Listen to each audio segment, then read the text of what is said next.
Need to get started even though I'm not mic'd. Well, you are, it's on the screen. Oh, Okay. So we'll just talk. okay. Welcome. If you notice, the name tags were just up. All we did was try to go every other person. When we interest-based bargain, we like to with the administrative team and then with the teachers team, just to kind of get that this is one team. You know, it just puts you so that it's every other person. Like one person from the administration, one person from the teachers, one person from the administration, one person from the teachers. So just from this day forward, if when you come in, if you put your things, just make sure you sit like that. And that would be great. And so the first thing we just want to do is kind of introduce themselves, even though y'all do know each other. And Joni and I will do the same. And maybe the alternates also, please. Please. And we do want the alternates for part of today, since it is training, to participate in it so that when you are at the table, you will, if you do come to the table, especially if there's some folks that have not ever interest-based bargained before. So if you do come to the table, that you will have some idea of what's happening. So I'm Marcia Zorski, and retired teacher, and Joni and I have been interest-based bargaining since probably about 2003, and we've worked with a bunch of school districts throughout the state of Idaho. Joni Cashman, Alturas Elementary art teacher, still working, and interest-based bargaining. Gwen Carroll Holmes. And, excuse me, when you do this, would you just kind of give a little bit of what kind of experience you have in bargaining? Doesn't matter what kind. but- Okay.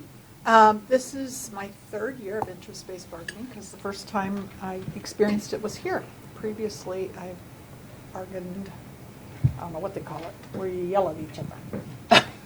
Traditional bargaining. Traditional bargaining. I'm Glenn Lindsley. I teach math at Wood River High School. This is my first time bargaining in yell at each other bargaining or interest-based. I'm Ellen Mandeville, not the newest, but a fairly new school board trustee. I was part of some negotiations in November, and I've been a parent for 14 years, so I've had lots of negotiation bargaining work. I'm Brian Smith. I'm a third grade teacher at Bellevue Elementary, and other than garage sales and cars, I have not been a part of bargaining. My name is Mike Glenn. I have never done this before. I'm really excited to do this actually. But as a alternative school principal, I spend my whole day bargaining. You bring a little experience to it. I'm Paula Dowd. I teach fourth grade at Haley Elementary, and I was on the team last year, so I came back, so it must not have been that bad. And I also do a lot of parental bargaining and garage sale bargaining. Mark Savage, principal, Bellevue Elementary School. Other than some small trainings just with the IB process, that's pretty much it. I'm Marie Wolfram. I teach social studies at the high school, and also I'm the Blaine County Education Association co-president. And this will be my 5th year at interest-based bargaining. Brian Fletcher, I'm the finance manager, and I participated in IBB for 7 years in CUNA. I'm Jennifer Meekum. I teach art in Cary, and my first time interest-based bargaining. Haven't even watched it, but I too bargain all the time with K-12 students, parents, grandparents. So yeah, that's great. Oh yeah. Trinity Van Slyke. I'm a teacher at the middle school. English is a new language, and I had to do a count. It's been 8 years in dealing with bargaining, either at the table or sitting here. Jamie Harding, first grade teacher at Hemingway. This is my 4th time participating in IBB. Tim Reardon, I work over at the Big House. I'm not retired, I'm just tired. And this is my second rodeo. Julia Graff, assistant principal at Wood River High School, and this is my first year. Shannon Mazza, HR manager, Blaine County School District. My first year here, but in the private sector, about 6-7 years experience. Great. Okay. Okay, we went over the name tags and seating order, and the next is rules of a good observer. If you look in front of you, there are rules that you had that have been used, I think, for several years, but I think these are the ones that were used last year. Once interest-based bargaining became open to the public, we set about some rules for an observer, so the people who came in and were listening and participating or listening to interest-based bargaining knew what their role really was, what they could do, what they couldn't do. So if you just kind of look at these, and then after we decide what they are and are approved, then we'll get them copies made up and put on the table by the door so that observers that come in can look at that. And just a side note, part of the interest-based process is you're the team, you make the decisions. That's why we didn't say these are the rules, these are your rules that you're going to work with. So. And you are at this point one team, working together to try to, get everybody. When we decide and vote on things, it will be done with hands. So this is I agree with it, this is I can live with it, and this is I don't agree with it. And it will start from this point, from when you look at these. And the goal is to get everybody here. It'd be great if everybody was here, but that's not always going to happen. So you can live with it. And if you're here and you can't live with it, then it really is your responsibility to say, hey, this is why I can't live with it, and these are some suggestions I have that might make it work. Because if you're always a person that's here and never having any constructive things of how to change that, that's part of the responsibility of the people down here, like to say, hey, maybe we could do this. So if you just take a few minutes and look those over, they're also on the screens.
So does anybody have any additions, deletions, changes that they'd like to make?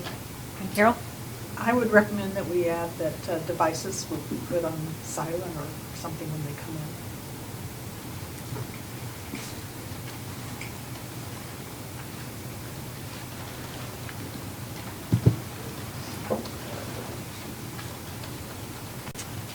And if you did notice that a couple people raised your hand, if you do raise your hand, it'll be easier for us if we'll call on you rather than having everybody call out. And we try to kind of watch like who's first, second, third, and kind of do it in that order. If we can. I'm assuming by observers, we're talking about people that may be joining us out there. That's right. I think bullet one is too much to ask. Too many other people have too many things going on in their lives. They'd like to come here and see some of it, but can't commit to 4 evenings. Carol? Well, then maybe we make the recommendation that once they arrive, they stay in the room or avoid coming. I think it's the in and out of the room that's the problem, not the coming in. It's just the back and forth all the time. Right. Is there like intermissions and things like that time? Or yeah, like that's what I mean. Like maybe they could leave, at a point. Yeah. Okay. Well, how would you like to? Amanda's putting some ideas up.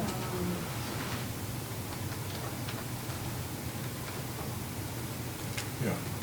Or breaks. Yeah. Yeah, breaks. a break or something. Until break. Intermission sounds like Caucuses a or- good Yeah. Yeah, it sounds like intermission makes it sound like this is Popcorn. fun. And we know. The second act.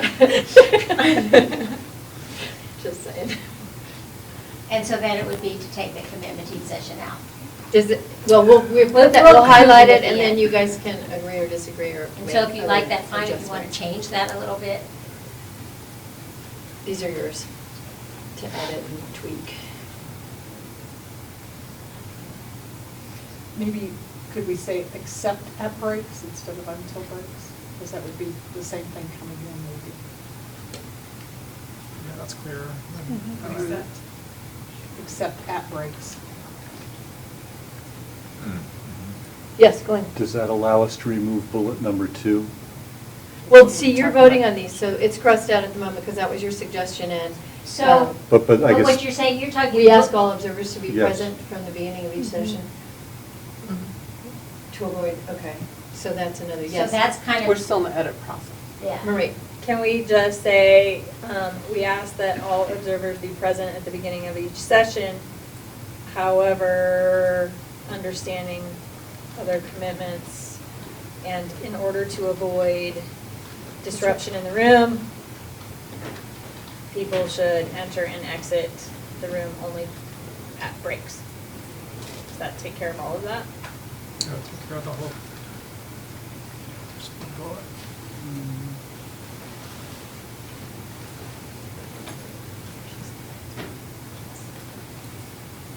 Is that what you?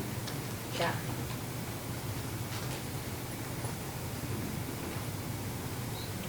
And remove except.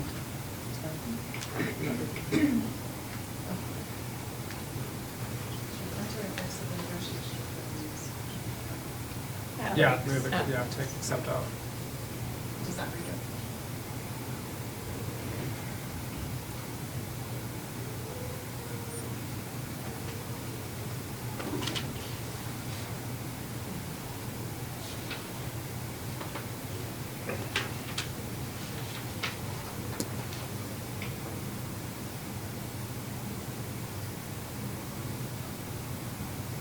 Does that address the concerns? Any other additions, deletions?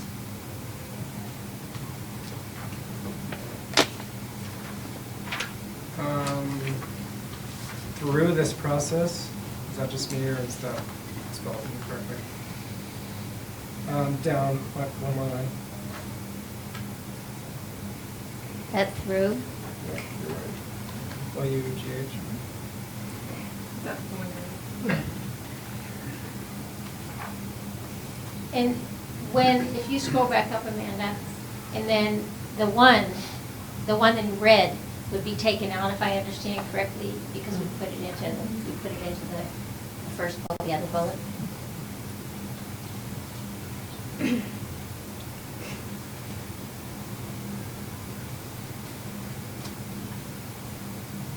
So is there anything else that you see in here that you would like to change or correct or add?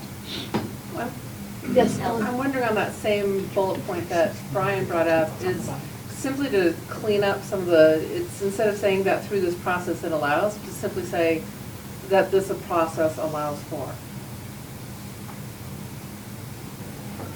Say, help Amanda out there. Okay, so to say, we hope that you all help control the rumor mill by explaining to people that you talk to that this process allows for the exploration of different ideas. So just take out through. And it. And comma. We want to keep this. You want to keep this. And remove the comma and remove it.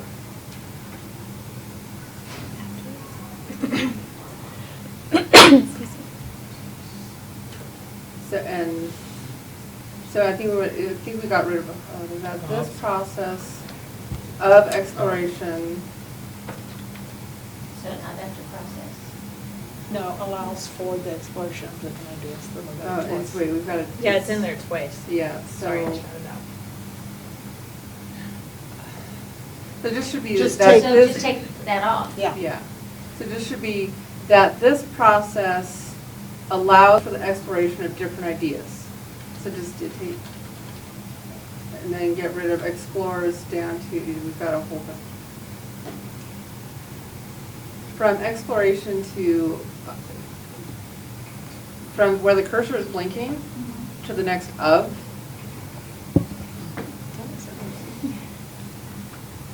Okay, so right here, Yep, to right there? No, I'm so sorry. Yeah, delete those, and then also the right, highlight the of, and then delete those things, I think. Okay. That this process allows for the, oh darn, now we got rid of, sorry, I'm sorry. Even that exploration back. So, right in front of different ideas, put unstrike exploration of. There you go. So that this process allows for the exploration of different ideas, and that nothing is set in place until both teams ratify, or until the team ratifies. No, it's No, both. both teams, until both teams ratify. Mike, So just to back up, who's going to control the door? you know, it really hasn't been a problem. People really honor the rules of observing, and they understand that it's the team that's talking and that there isn't really too much feedback, so we don't have to worry about it. It's just that with the different laws and things that came into place, since it became an open meeting, it was thought that it might be a good idea to have people have the opportunity to understand. So the people are free to expectation. come and go? Absolutely. And if Okay. you look at that, you're saying we ask. I got you, okay. You're not saying you must do this and you must do that. You're Yes, saying we not ask doing that. Most people honor that. Right. Right, and on that point, let's just jump into this one. If you have to use the bathroom, the team recognizes that you're getting up to either take a call or use the bathroom, and that you're not just leaving for a random reason. That's sort of the same idea, Right. that you have the understanding of the team that there was some reason you needed to leave. Okay. Any other? It's great, this hasn't been edited in a while, so it's really good to take the time and edit this so it fits what people are asking for. So do you want to take a minute to look at this and see if you're ready to vote on it?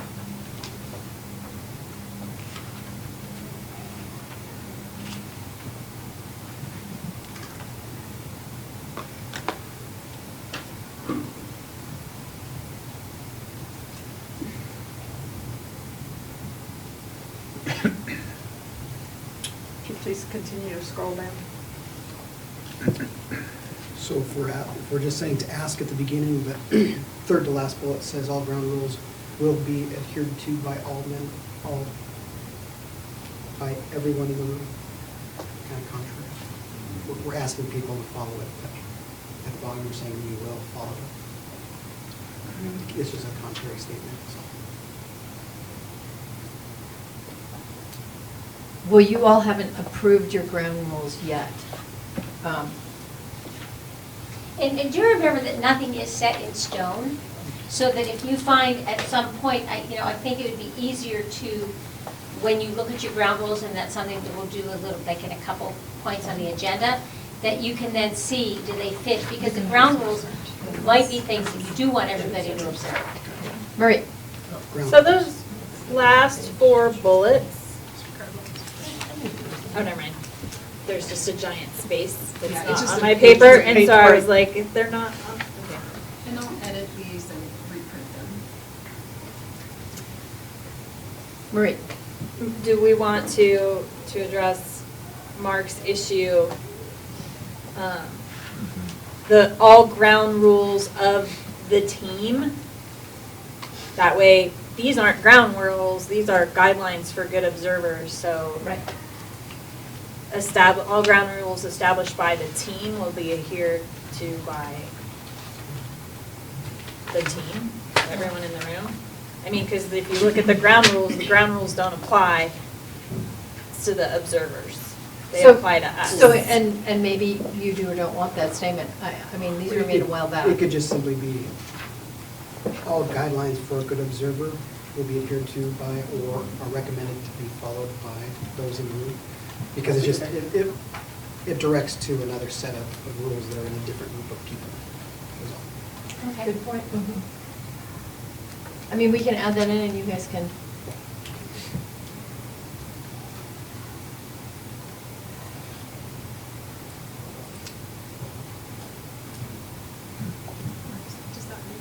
Does that work for you, Mark?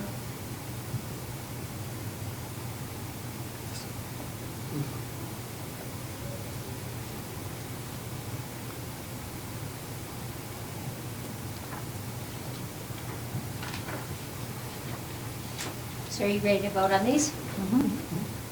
Okay, so thumbs. Nice job. Good. Okay. So moving forward, the next agenda item is the difference between the types of bargaining. One is called traditional bargaining, or that's how I'm going to label it, and the other is interest-based bargaining, just so that there's an understanding at the table sort of what the difference is. And so Marcia's going to scribe because she writes well and spells well. And so I'd like to know if anyone has, we're going to do it in what's called a T-chart, so they'll be compared next to each other. And generally, we change colors. That was part of our training so that it's visual. Doesn't mean that somebody said something and somebody else didn't, it's just visual. So does anyone have any feedback on what they believe traditional bargaining looks like? Paula? Based on demands. Demands, okay. Brian? Win, lose?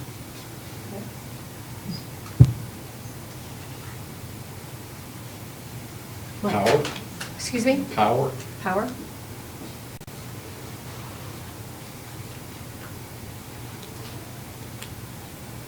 And if you're at a standstill, we can also go to interest-based and then flip back and forth because sometimes you come up with other ideas. It's up to you. Interest win-win? Interest is win-win? Okay.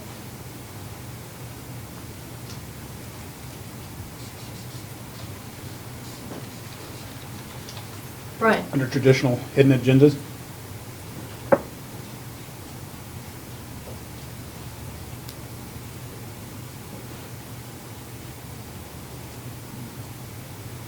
Mike? Interest-based, transparent?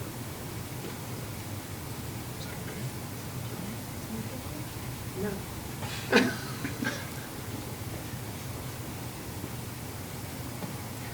Marie? Collaborative. And interest-based. And an interest-based.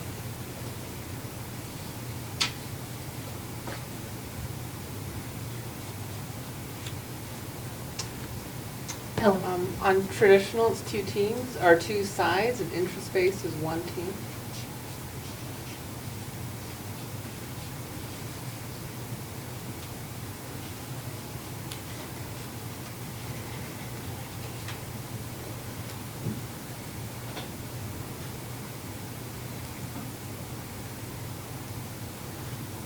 Anyone else?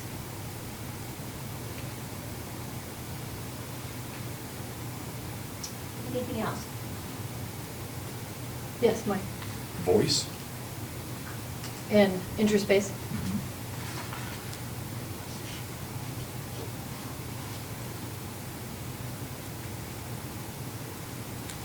Jennifer? To say interest-based, I think we're being asked to be creative.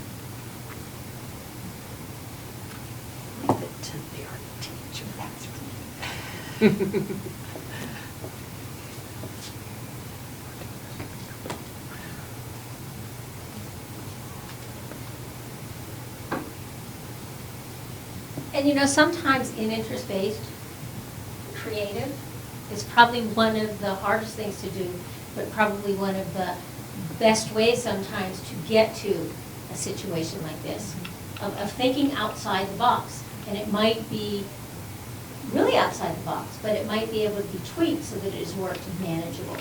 And when I look at interest-based bargaining, the one story that I read about of interest-based bargaining was just 2 people in a library. And one man, they were arguing, and one man went and opened up the window, and he wanted the window open. The other man kept arguing that he wanted the window closed. So the librarian came over to them and asked what the problem was and why. And the man who wanted the window open said, well, I need some fresh air. And the guy who wanted the window closed said, but I don't want a draft. So the librarian went into the other room and opened up the window. And both men were happy. They had fresh air, but they didn't have a draft. And so that is really what interest-based bargaining is coming up with a solution that everybody can live with. And everybody's kind of getting a little bit of what they want. Or they can live with it.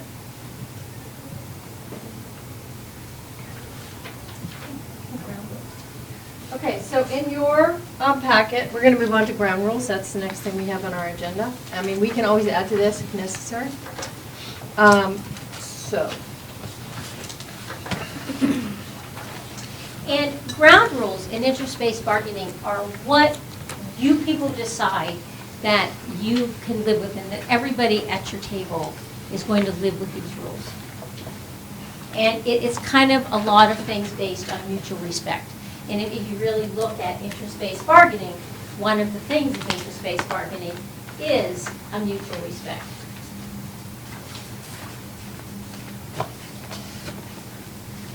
And so you have a set of ground rules, but there's also some that are posted, and they have some additions to them because they also have other information that has been used that may or may not, you may or may not want in your ground rules. The ones you have in front of you were the ground rules that the team that bargained last year used. Some of the additions are things that since then and now, you know, we've come across with other groups that we work with.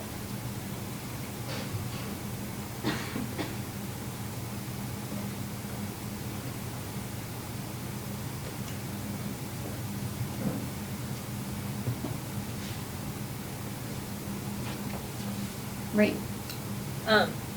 This is just the linguist in me. Elephants in the room has no verb. What are we doing about it? Ignore them, hug them, acknowledge. That's a good point. Yep. So elephants in the room. Will be acknowledge elephants in the room? Yeah, Okay. thank you. I was like, everything else has a verb. And it is amazing how you look at things for years and years and years, and then all of a sudden you look at it one time and think, wow. I know, I've stared at that for 5 years and didn't notice that.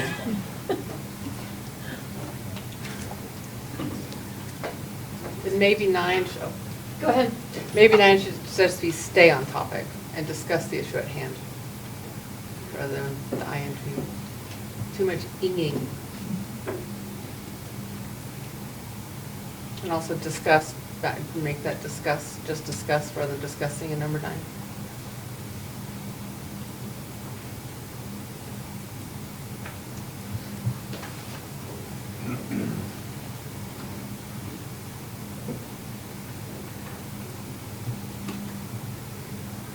Marie. Can we change number 4 to be vote your conscience instead of voting? Just get rid of the INGs altogether. No journals. The English majors want uniformity with verb tenses. It's gonna make me nuts now that I see it that way.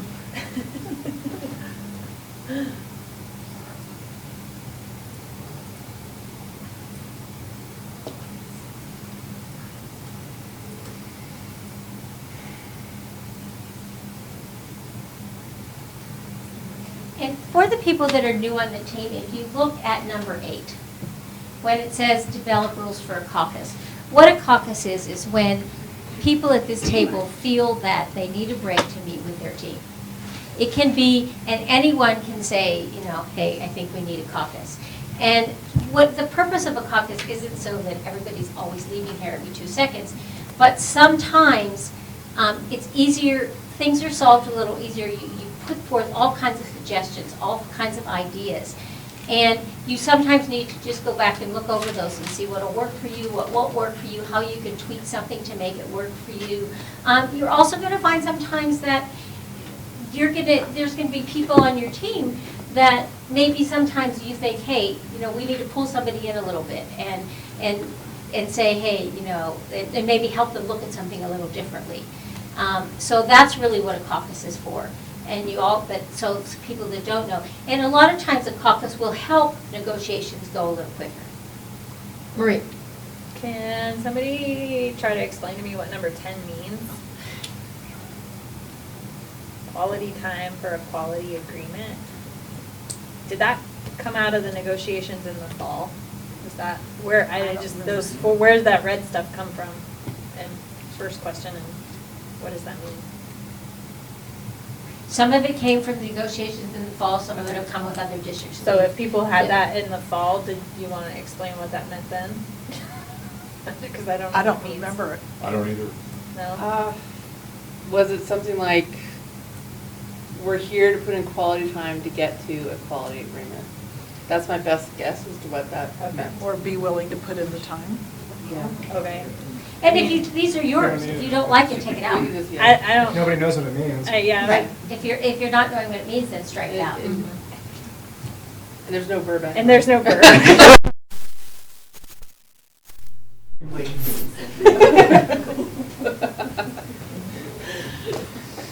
Are there any other additions or deletions or questions?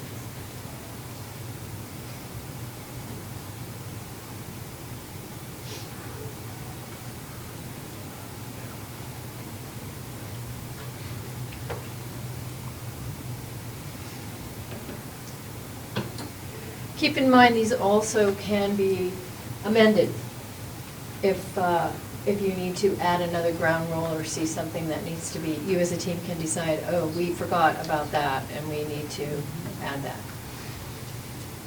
Just so you have that flexibility. So are you ready to vote on these? Okay. Is everybody want these as they're stated up there? They can live with or, right.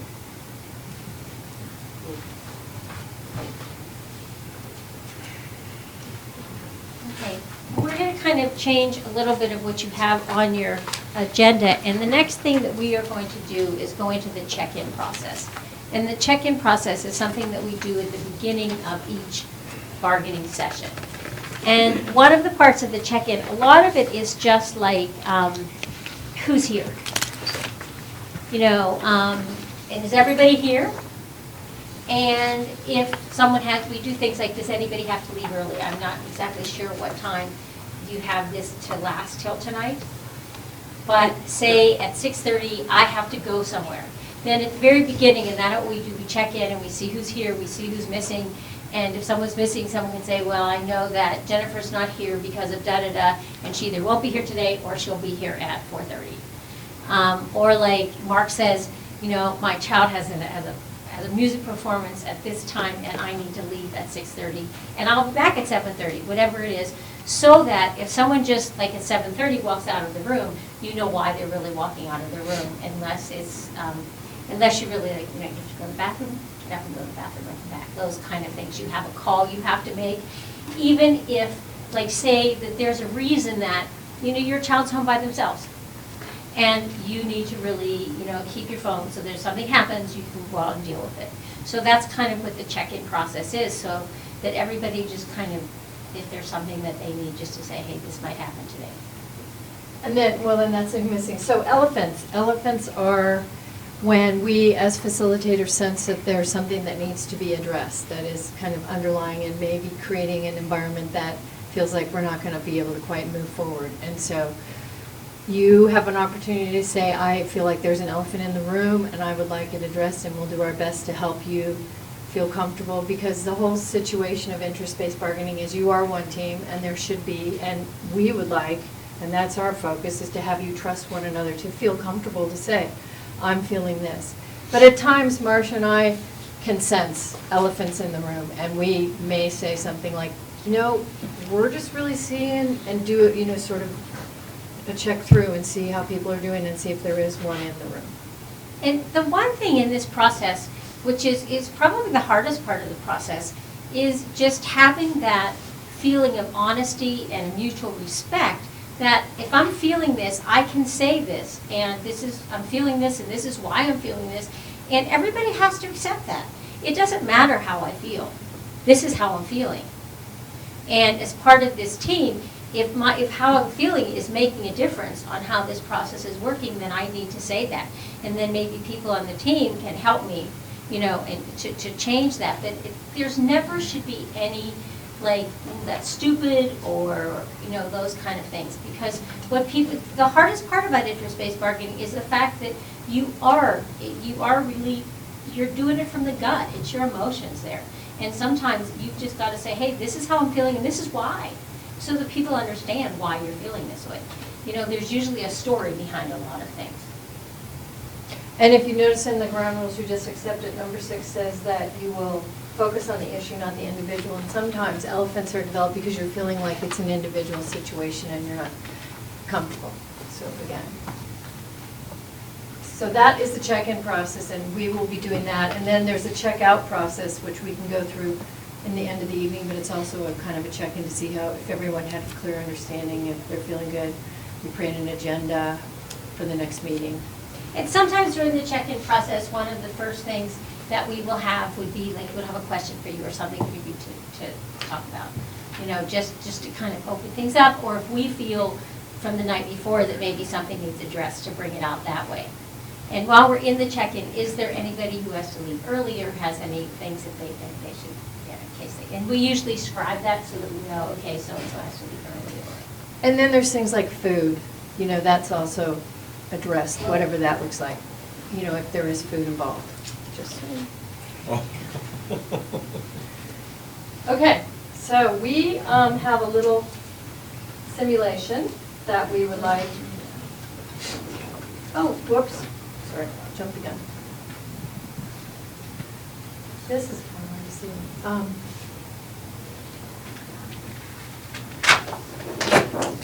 Right, that would really help for you to understand simulation.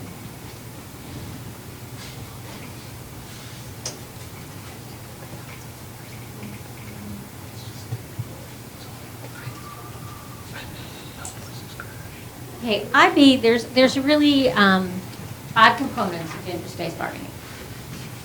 One of the, and so these are like 5 terms that we'll be using throughout the night. What we're going to do now is go over the terms with you, and then after that we'll do a little simulation so that the people who have not interest-based bargained before can kind of, in a real simple context, understand how interest-based bargaining works. And if you also notice on the bottom of one of the sheets you have, it kind of breaks it down a little bit for you. But one of the first things we're going to come up with, you're going to come up with when we're done with the training, is your issues. What needs to be discussed? And if you look at some of these, a lot of these have question words. Like the issue is what needs to be discussed. It's kind of like the story. And sometimes with the issue, you need to kind of give a snapshot or the background. If I say what needs to be discussed, and I say personal days, sometimes, I mean, it's so broad, or leave, it's so broad that people don't know what I'm really talking about. But if I kind of, and someone will say, well, could you explain that? Can you give me a little snapshot? So that people realize the realm of what you're talking about, how much you need to talk about that. But the story really answers the what. What do you want to talk about? And then the thing that relates to the issues are the interests. And so the interests are like why it's important. You know, maybe 75 teachers have said, you know, I'm unhappy about this, that, and the other. That's important for the team to understand. So you're explaining, and we are helping you by asking questions to have you understand why it's really important. And when you're doing this, you're focusing on the why. You're focusing on the interest. You're not focusing on the position. You're focusing on the interest. Why is this really important? And sometimes it is important to tell some stories, to give some background, to say, well, this, and this, these are things that are happening, these are things that people are feeling, because you have to get the why out there. The next part is the options, and that's kind of the creative part of this. That's the how. How are we going to solve this problem so that everybody can be here or here? How are we going to solve this interest so that everybody can be here and here? And anything goes. You know, we've seen over the years, you know, really creative solutions to things, really that I would never have thought of from different places. But it seems to have worked, and people, you know, it's not, but that's really the how. And it's sort of pie in the sky. Like, again, Marcia said, anything goes. If it might seem like the most outlandish thing, there might be an element of that will actually help solve the issue. So the next, after that is done, and you can live with it, then you compare it to your standards, which we need to go over, and you guys also need to agree to that those will be your standards. And that is sort of the way that you say, yeah, we can do this, and we can put it aside. Everything is put aside until the end of bargaining, and then at the end of bargaining, you go and bring it to your constituents. And so you see, in some of your standards, if you do look at your little paper right there that you have, What have you ground thinking, rules? there's standards on those too. Yes. Right in the middle here. And the ones you have right here are your original ones that you used last year. These have been some that have been changed a little bit, and we'll go back to those, but just so people have an idea, that's what standards are. A lot of standards, is it fair? Is it legal? Right. You know, and they could be, you could have 3 standards, you could have 10 standards. It's really what works for you. And then we discuss what consensus is. Consensus is how you communicate. And again, you either communicate you can live with it, or you totally agree. And if you have your thumb down, then we would ask you to please explain how we can help you move towards living with it. And you know, that's up to the team and the people there to hopefully bring out more of the story and more of the interests of why it's important. So what we're going to do now is just do a little simulation with you. And we're going to kind of break you into 3 teams. Right. I will read to you. That's a good idea. Okay, so we're gonna do it's school-like. You're gonna be 1. All right, 1, 2, 3, 1, 2. 3, 2. 3. 1, 2, 3, 1, 2, 3. Beautiful. Thank you. You were easy to work with. Okay, this is called Who Gets the Money? This is the story and the issue. It's time for the local philanthropic organization to review their request for money. This year's allotment is $750,000, we'll say, because I think I have it wrong. There are 3 requests. Traditionally, only one group has received the funding. One is from the community library. That'll be group number 1. Is requesting funding for Spanish books for the library. Group number 2 is the senior center, and they're requesting funding for phone lines to enhance communication among seniors. $750. And group 3 is a horse facility, is requesting funding to pay for advanced certification for training of instructors, which will benefit challenged adults and children. So if you look at the 3, and it is $750, not $750,000. All right, sorry. Okay, so community library wants requesting for Spanish books. That's 1. That's 1. Senior center wants requesting for phone lines to enhance communication.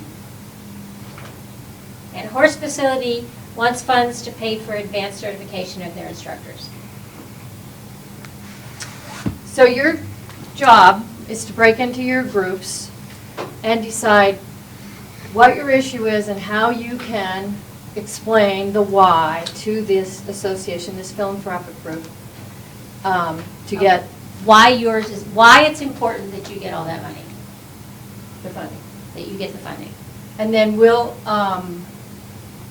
go through the simulation, figure out how. So number 1, you want the community library, you're the community library people. Number 2 is the senior center, and 3 is the horse facility. And we'll give you about 10 minutes maybe. Something like that. So talk with your group and find why, and right now you're doing the why. The issue is you want the money and you know why. You know what your needs are. Your interest is why is this important? And so if you just you can move around the room, Yeah. you know, just somewhere and take a few minutes and talk with your groups. 3. 2s. All right, I guess 1's We're the going. ones, we're the ones. Yeah. Is there something that's sarcasm in your space?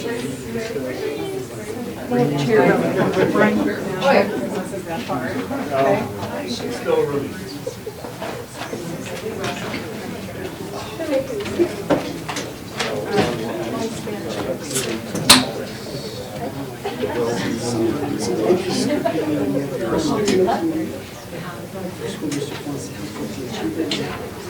Sorry. It's okay.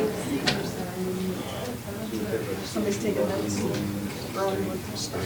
Someone didn't write letters. Yeah, I've already written it down here. Achievement cap, early workforce. allows parents to participate in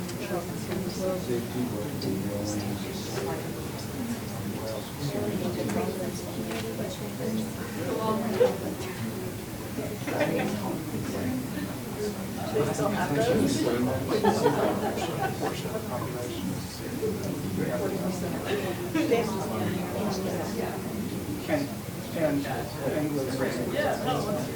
And so it's going to be possibly used by a large chunk of our community.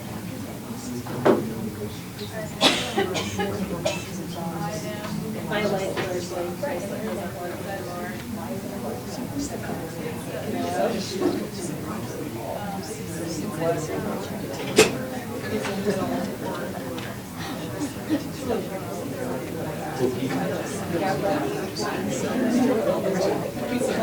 Some of the city teachers get credit.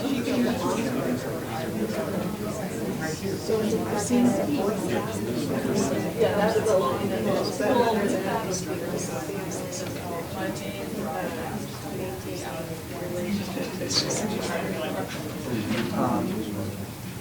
Provides like the center of education. Center of education. A lot of times I remember listening to people going through a class and start talking about how in several centers of learning like people find that in my home or your home, computers,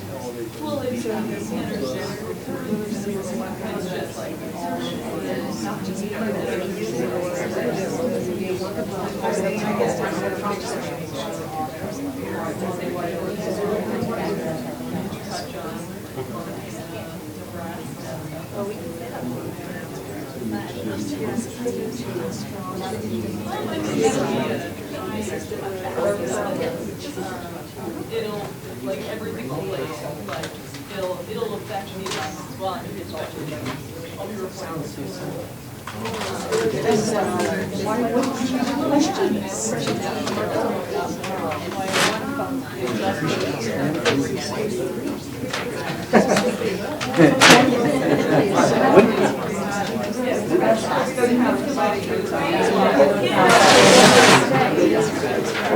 Well, here's another why. There's no.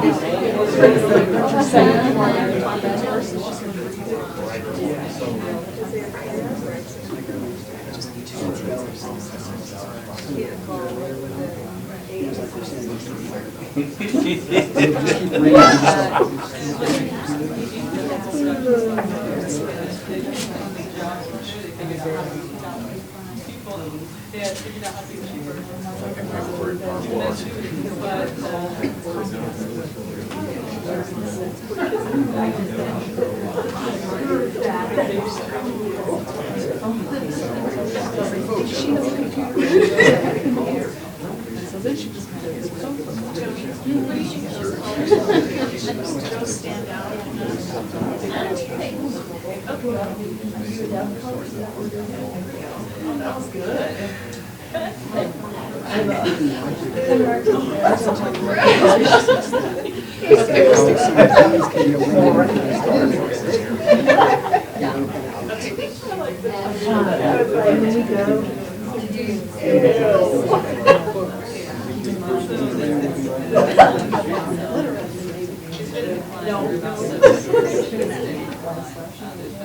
What do you got, Glenn? I think it's like we're just doing our interest rates.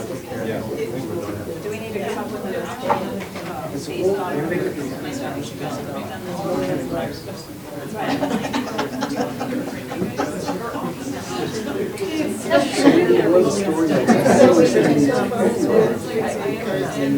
Is it for? Yeah, that is great. The ones that we're, we'll just put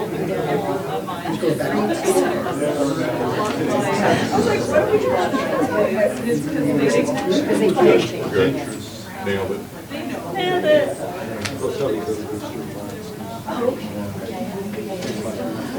Yeah.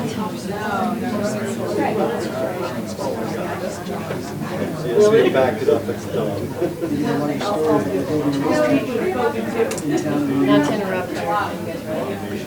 Okay, we just want to make sure you're on task.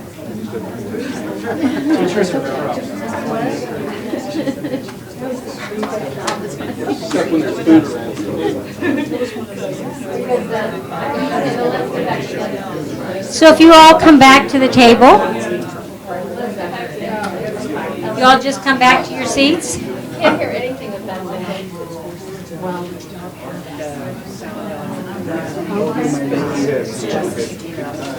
Oh, for the people, is there anybody watching? Go back to original shots.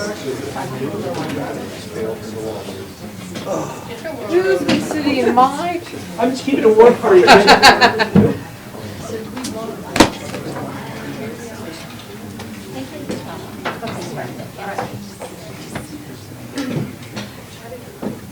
Okay.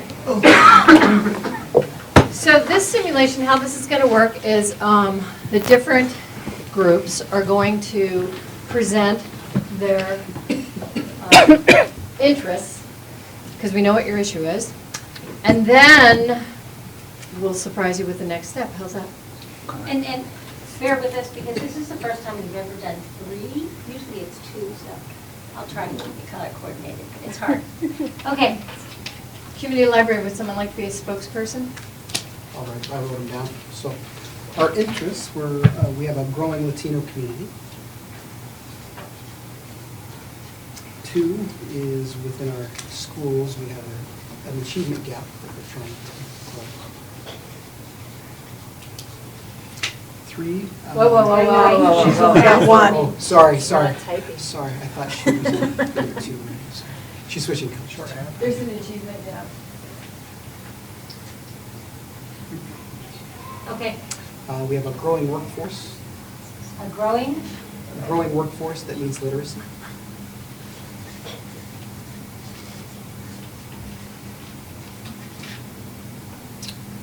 We want to increase our parent participation in our schools.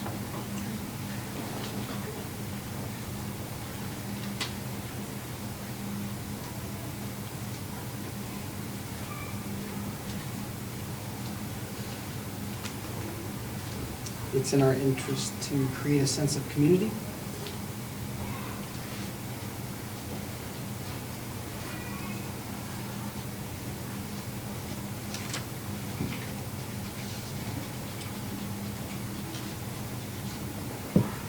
It's in our interest to also recognize and value different cultures.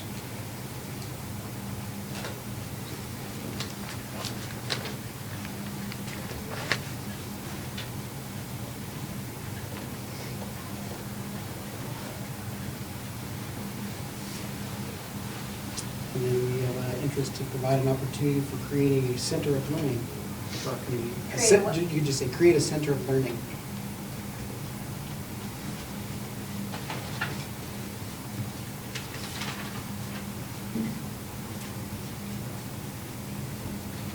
Our last interest, it's an interest to create a strong democracy. We got really big.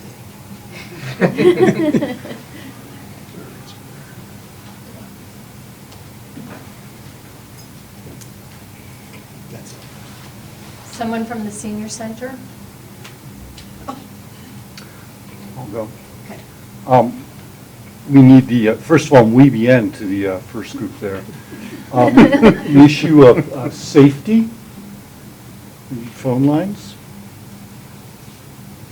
Do you have an interest in safety? Yes. Allow seniors to maintain their social connections and relationships.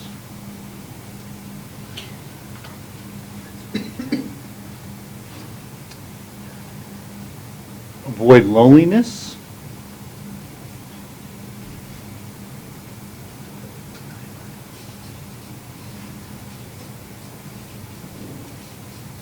Maintain family connections.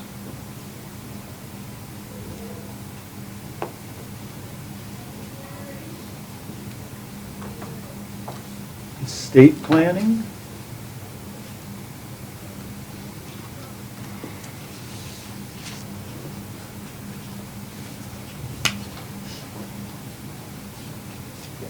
valued as people.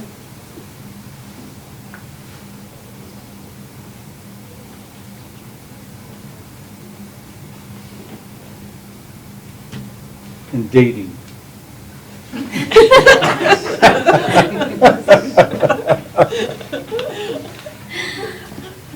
And the horse facility. Yes. I'll wait. Increased safety for kids. And adults. And adults. It's for both kids and adults. Okay. Increases the longevity of employment for trainers.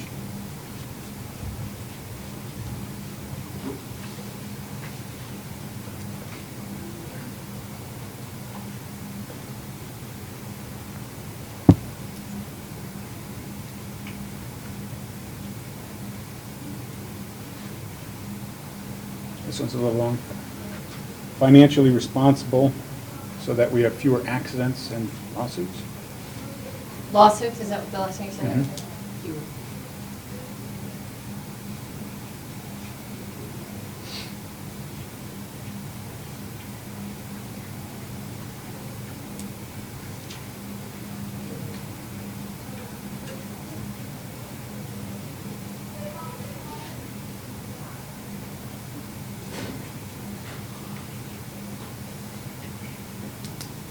And will increase our legal and regulatory compliance.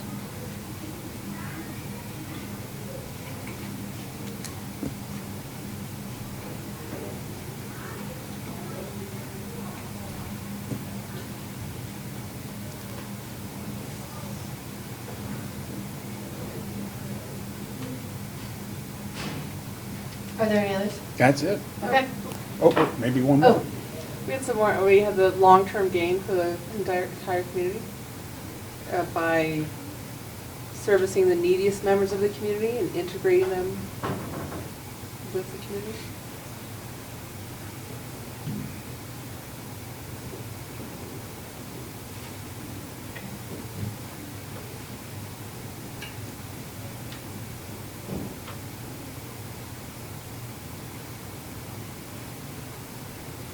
are there any others? No, it just said it might include members from the community library and the senior center as well. We're going to have Spanish books on We would Fourth Street. service the neediest members of the community library and the senior center. We're going to have Spanish books on 4th Street. That's part of our training. Okay, well now you are rather moving into it because this is your challenge now. You're flipping your hats, okay, and you are no longer 1, 2, and 3. You are now the philanthropic organization, and it is your job to spend the money. And these are the interests of the people that need the money, and if you need us to reread them or have any questions. Or if you have any questions, like if you need something explained. Because now your job is, you're the people, you have the $750, and who are you going to give it to? The 3 groups want it. These are the reasons why they want it. The first thing you should think about is does anything need further explanation to you before you come up with options? Jennifer. Mine is with the senior center. Are we talking about phone lines in senior citizens' homes or phone lines at the senior center? That's my question. And I think they were phone lines at the senior center.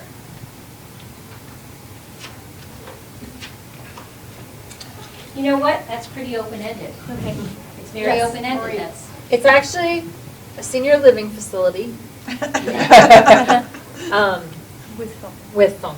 okay. There we That go. makes- Thank okay. you. And see that? Add that touch to me. But if you look at that, and that was a good example of sometimes things need clarified, Mm-hmm. you know, so that you understand them. Because everybody, we're assuming that everybody's on the same page, and they're not. You're good. Do you have a question or a comment, Mark? I just have a question. Yeah. Yes. Clarification for numbers served.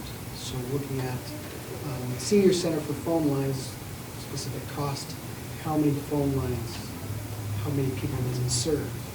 One Senior phone center? line, one senior center. Or are we Yes. getting into options? Because, Well, I think he needs clarification. That's what I'm understanding your question's about. Is well, that true? part of our interest in it, I don't know that it's up there, is, so some story. In today's world, everybody has cell phones, landlines people have gotten rid of those, and many of our seniors are unable to afford cell phones, and so we are interested in having one landline in our lobby so that our seniors can access and have the ability to call 911 when necessary and keep those social connections.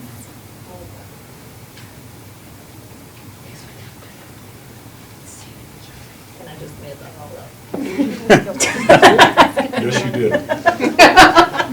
Was 911 that 900 number you were referring to? That was the dating. Okay, any more story or information needed?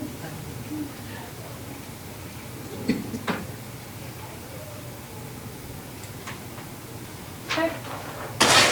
More information may come out as you create the options. Okay, so now you're on to your options, and your options answer the question how. And remember now for options, you're now the philanthropic board, and you have to decide how you're going to spend this money. So some options. Frank? Split it 3 ways. A good option.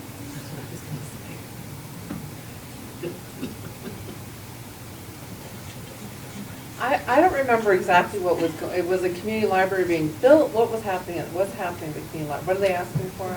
They were asking for money for Spanish books, weren't they? Because 40% of our population is Spanish speaking. And the one right for us. An option, splitting it proportionally to the numbers served.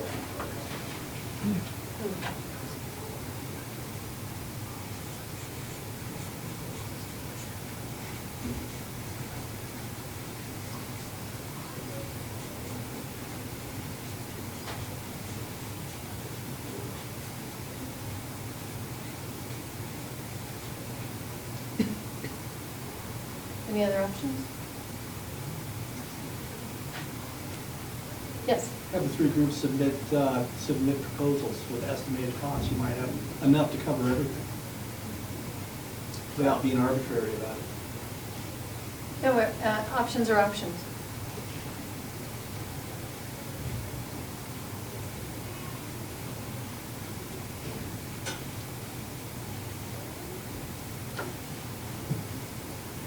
Right? Cost proposal? Yes. Greatest financial reward, return on investment. So it's the greatest return on your investment. Okay. But what's your option? Or which one is the greatest? We'll put the money where the greatest return on investment is.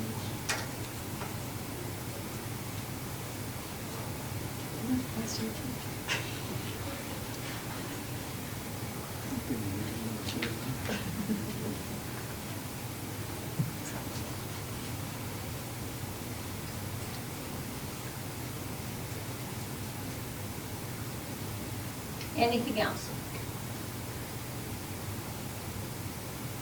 And as you go along, sometimes you'll find that maybe these are the options you need and something works, or you maybe come back and add to it. So at this point, you're going to look at your options, and you're going to do some voting, and it's this, and this. But what you have to realize when you vote for options, it's not just, okay, this is the one I want. This is the one I'm going to vote for. You vote for each one individually. So what we're really trying to do is limit down your list. Because sometimes your list is going to take a whole page, but you're trying to limit your list. And so you're going to limit your list. And so I agree with it, I can live with it, or no, it doesn't go. May I add another option? Sure. Certainly. All right, so fund the phone line with the condition that they do what do you call it when you call people and raise money? A fundraiser to fund the other 2. Telethon. So, a telethon, it's a telethon, yeah. They won't be lonely anymore, they'll have something to do. Yeah, they get to talk to people. That is I find creative. somebody to do. Okay. For conditions that they fundraise for the other 2. Isn't that right? Yeah, Okay. have a telethon or a Phone. Phone-a-thon or, I don't know. Public Television. What do they call it? Marie? Fund the phone line so that people can take cabs to go to those other programs. There you go. Hey, anything goes. Buy everybody a phone.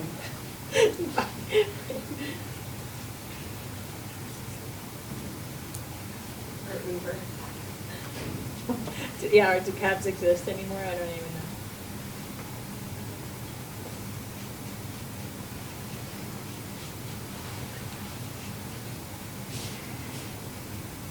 Any other team members, ideas?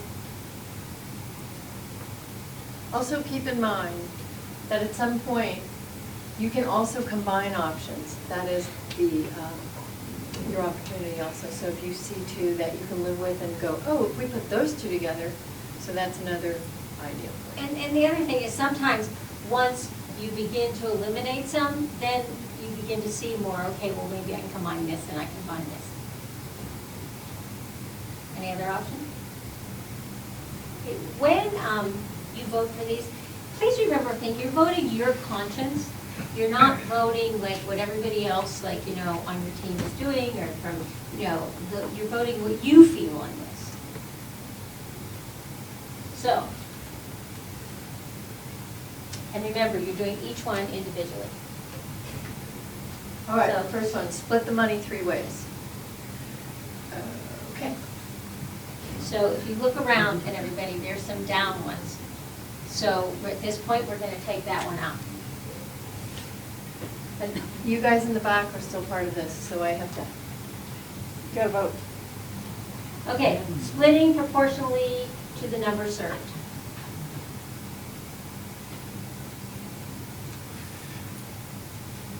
So there's a couple down ones.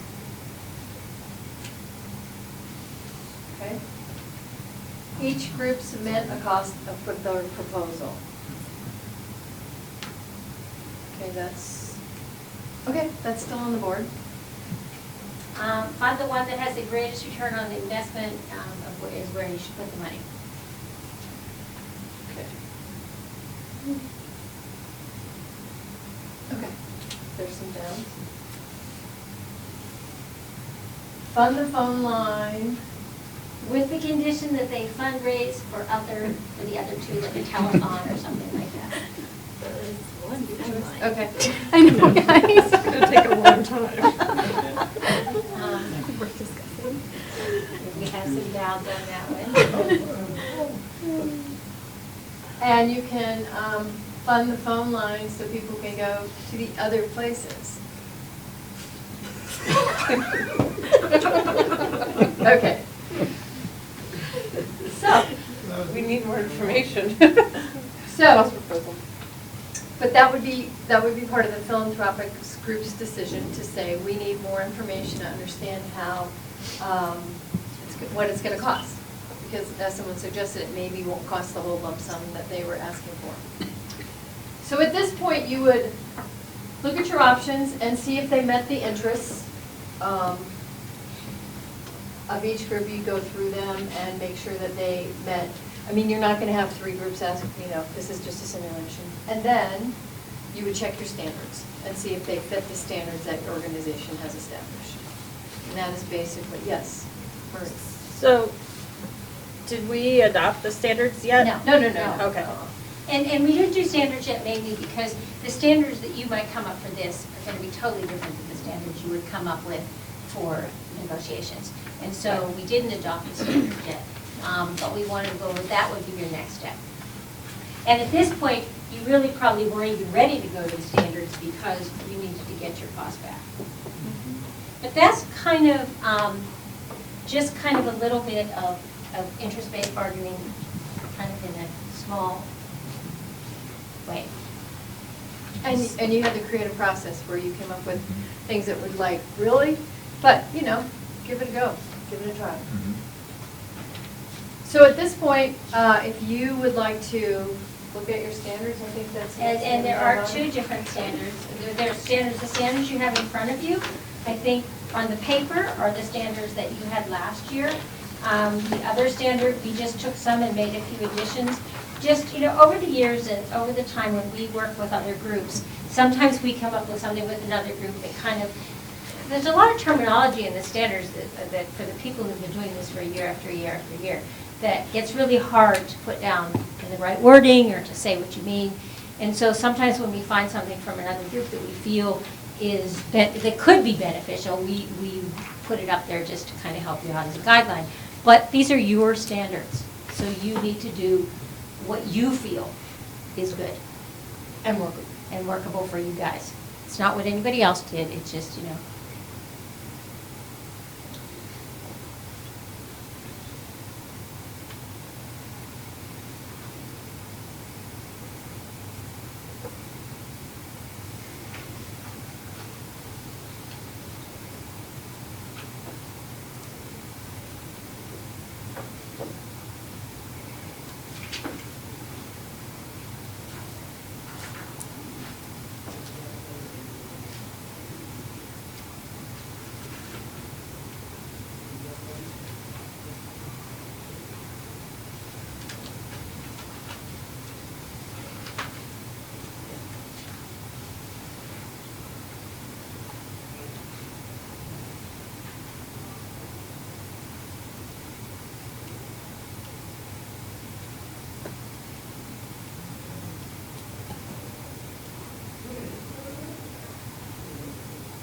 So,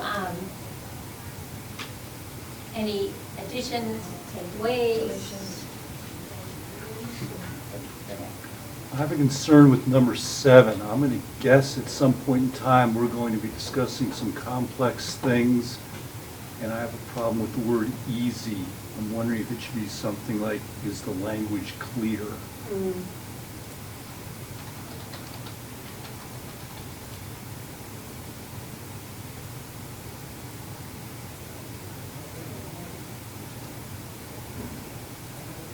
So do you want to just say, is it clear, or is it clear to understand, explain? I don't know, it's your thing. I'm somewhat ignorant of this process, so I don't know. Am I right? Is it going to be complex at times, and is easy a bad word to use? I'd like some help from other people. I think it's appropriate to question that word easy, because maybe it's not always easy to understand it or easy to explain, but if the language, like the language that's produced is at least clear, that's reasonable to me to change that word. Yes, Paul? I just think we could get rid of to understand and Yeah. explain also. Yeah. Just as the language clear is pretty clear. Such as state statute, like. Well, that's Is illegal. that clear? Well, not only legal, but in the conversation, when those things come up, Well, when things come up, when it has to do with state statute and legal, that takes precedence over everything. Okay. So the state laws take precedence over everything. It is what it They is. supersede Yeah. everything, yes.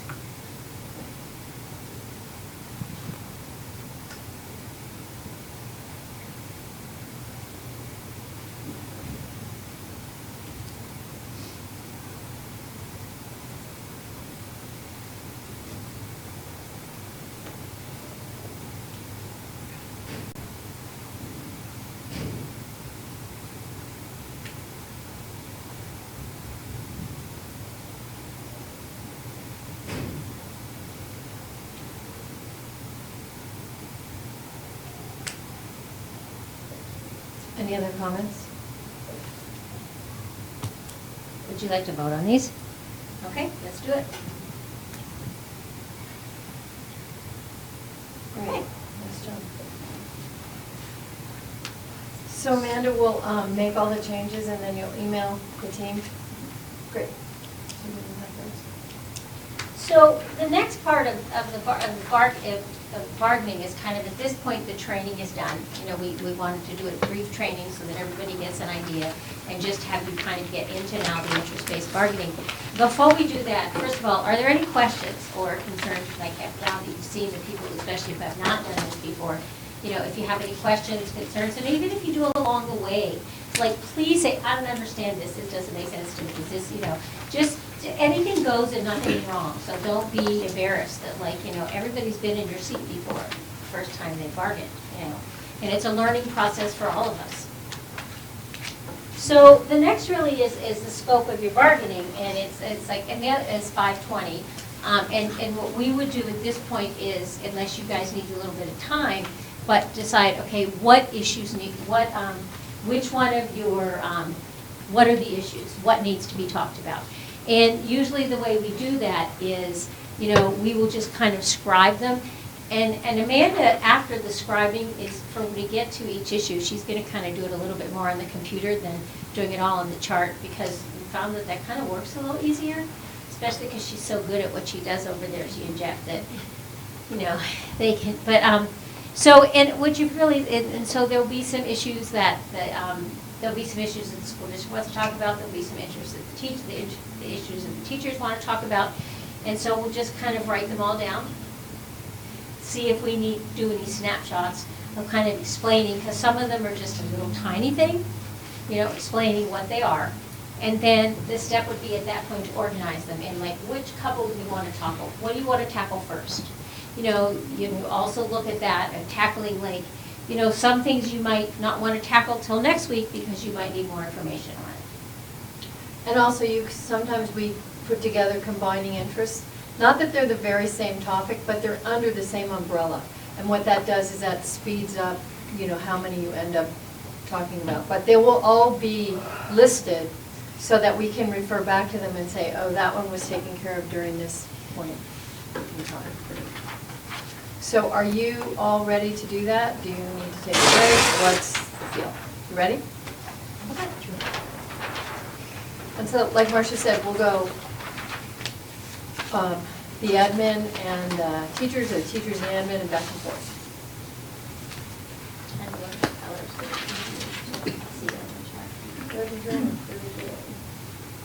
Okay, so we're talking about the issues. Okay.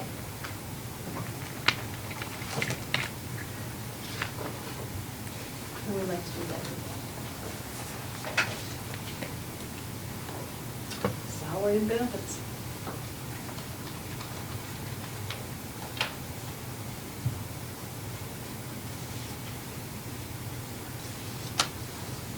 Paula. We have an interest in talking about leaves, sick leave and bereavement leave.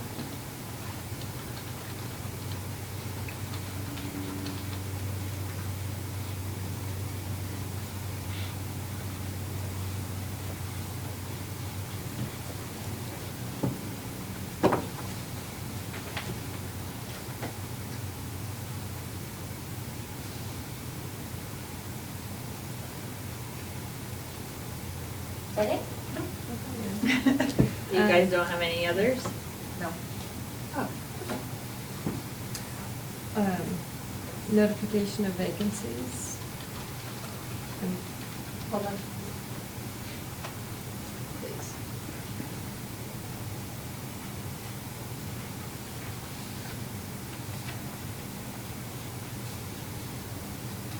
Yes. Workday language.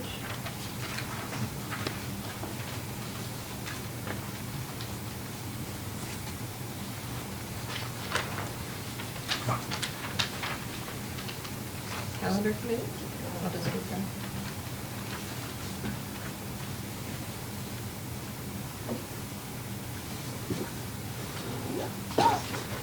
Professional development.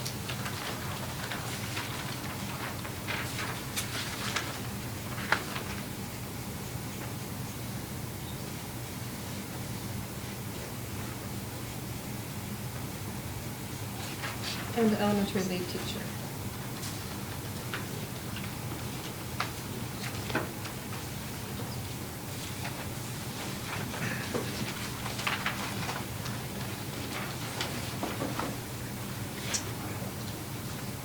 Anything else? Okay, are there any stories that are background that would help? What we'll do now is decide, is at least come up with a few that you would like to talk about tonight. And keep in mind that whatever you pick, that is going to be the easiest thing to talk about, will probably not be. The first item you choose never is. It seems like it, but it seems to take forever. But is there any background that needs to be told on any of these, or clarifications that people would want, like, what are you talking? So that at least it's more broad, it's not as broad as it is right now. So just ask questions.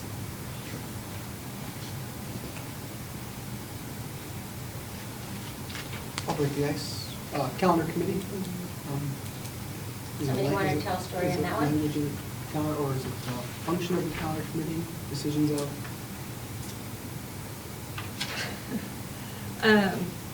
We just are interested in returning the language of the calendar committee to the master agreement. We have an interest in attending the statewide in-services in October. We have an interest in exploring professional development that matches our individual professional needs for specialists especially.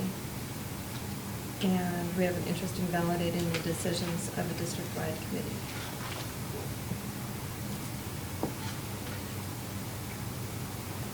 Thank you.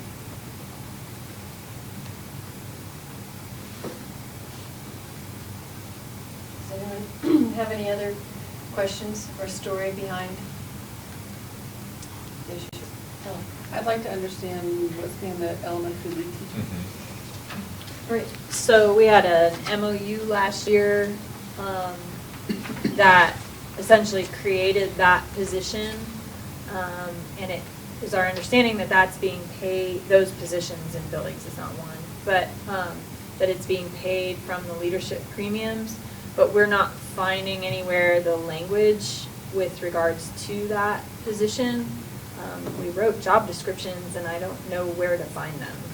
So that might just be a housekeeping kind of thing more than anything.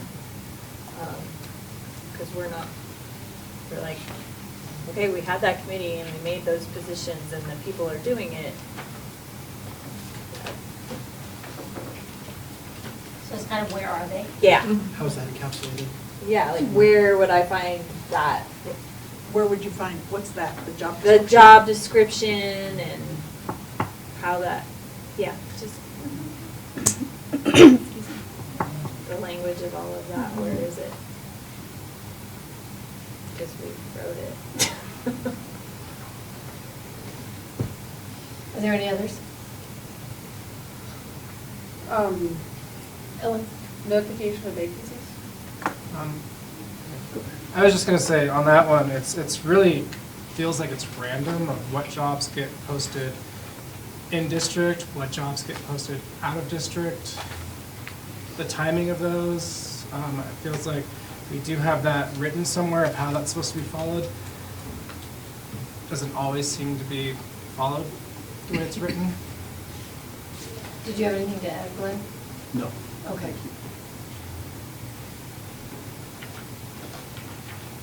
Are there any other need of clarification? More story? Yes, What, Mike? the leaves, I'm not really understanding what you're asking about there. Glenn? We'd be interested in clarifying language in the master agreement on sick leave. Interested in ensuring that people who are grieving have adequate time to take care of family needs. Fair and consistent treatment of certified employees. And an interest in helping our colleagues deal with tragedy or medical crisis.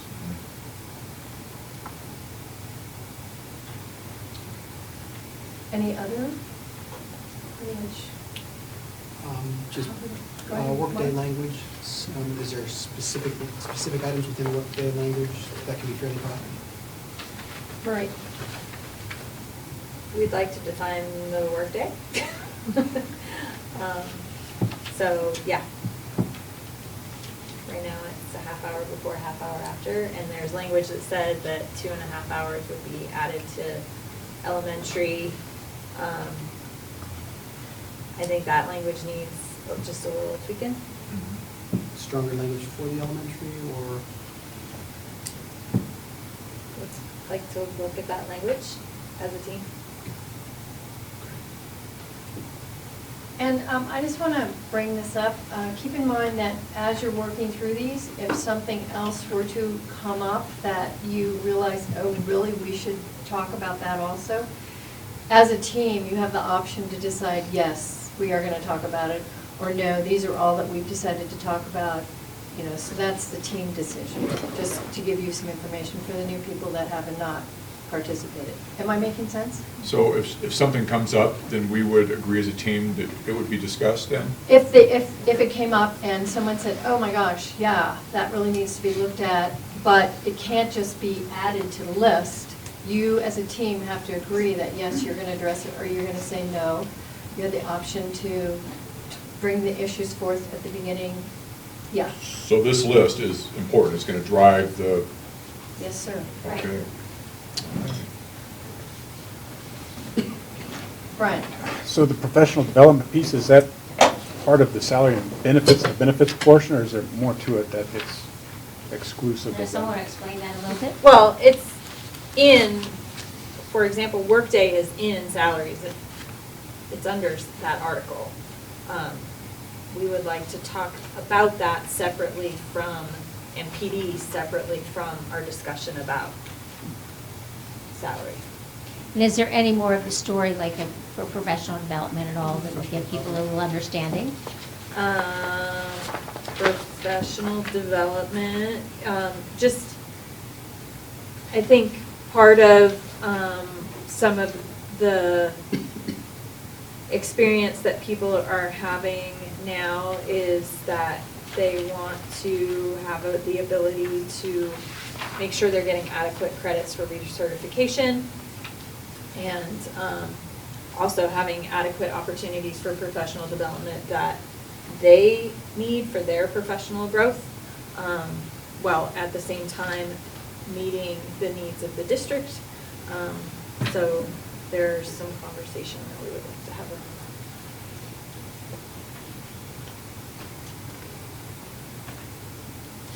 that. Okay. Anything else?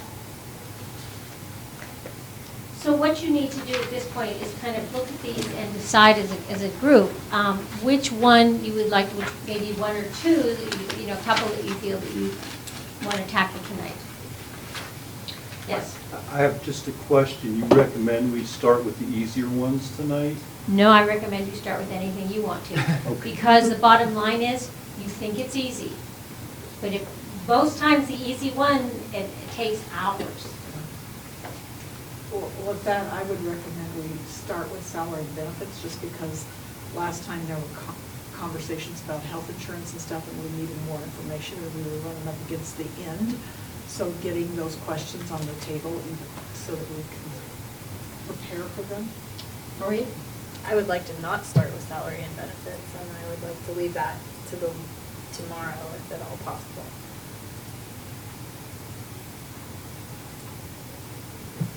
I feel like the elementary lead teacher is something we could probably knock out tonight. We could probably knock out professional development pretty easily. Well, I don't think we'll knock it out. I just want to get the questions sooner rather than later, so we can get the research done. And the one thing you do have to realize is whatever you pick, whatever you choose to start with, it doesn't mean that this whole negotiations isn't over until it's over. And so you might find, and you have in the past, you might find that, hey, let's take this topic, it's really easy, we're going to just knock it out. And you find an hour and a half later that, hey, this isn't as easy as we thought it is, so we're going to put this on hold, and we'll come back to it. Because right now we're spinning our wheels, and there's no reason to do that. And then after you get a few other ones done, eventually you go back to it. So you can always do that. If there's information that needs to be shared, like say that if there's, because of salary and benefits, if there's information at some point that needs to be shared so that you can move forward, then that might be something you want to decide, like when are we going to just get that, talk about that information, not maybe talk about salary and benefits, the whole thing, but information that needs to be shared in order to talk about that at some point. Mike? I thought I understood the calendar committee and professional development were kind of related. No? Yes and There's no. parts of it. Are there anything here that you feel I mean, you have 6 things here. Are there anything, you know, in the past, sometimes you've been able to say, okay, because you had salary and benefits, and then you had, you know, insurance, and this, okay, 1, 3, and 5 you can put together. Is there anything here you feel you could put together, or are they just all 6 separate items? Mark? I just asking more, just for clarification, as far as I understand, looking at the elementary lead teacher, that's mostly a description, where it's kept, just tighten up on that. Know where that would lead over into that salary benefits conversation with. Okay. So I think, you know, wheels, kind of what elementary lead teacher might be a good place to start, I would agree. So is everybody willing to start with elementary lead teacher?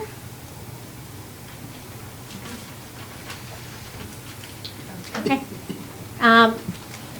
Do you want to just get started? Do you need some time? You need a little break?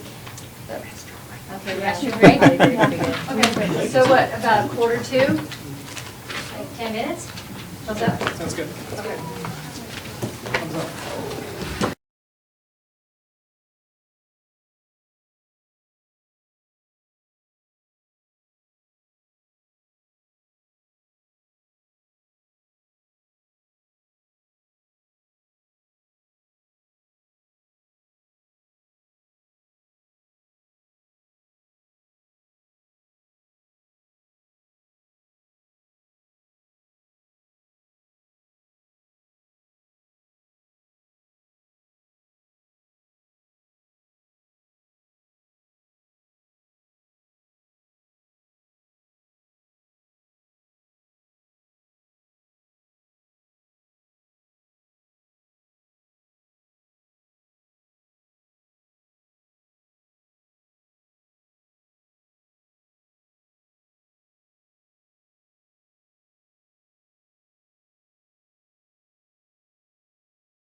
Not bad. Like, made sure.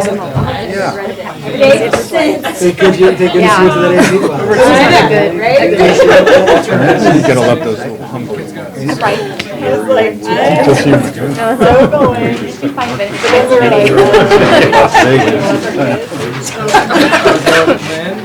That's the second part. It's the interview tickets. I was like, I joined the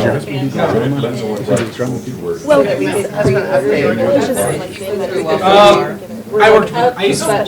super high up. This is my 11th year. They're like 30 when we're down there. Yeah. We've been there. He is. Starting out,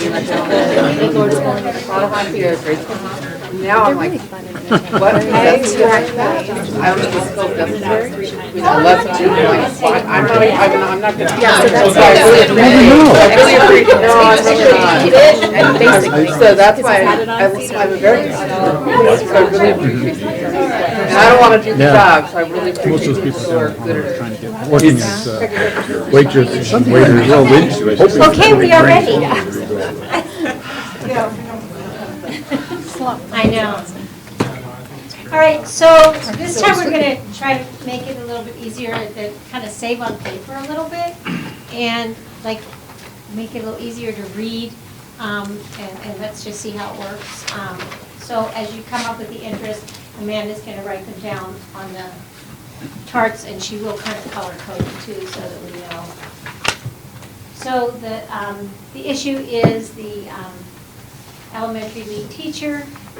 And so what we need now is kind of like, why is this important? Or do we, and make sure we have enough of the story too. Marie. We have an interest in cleaning up some language in the master agreement that references an MOU that's expiring.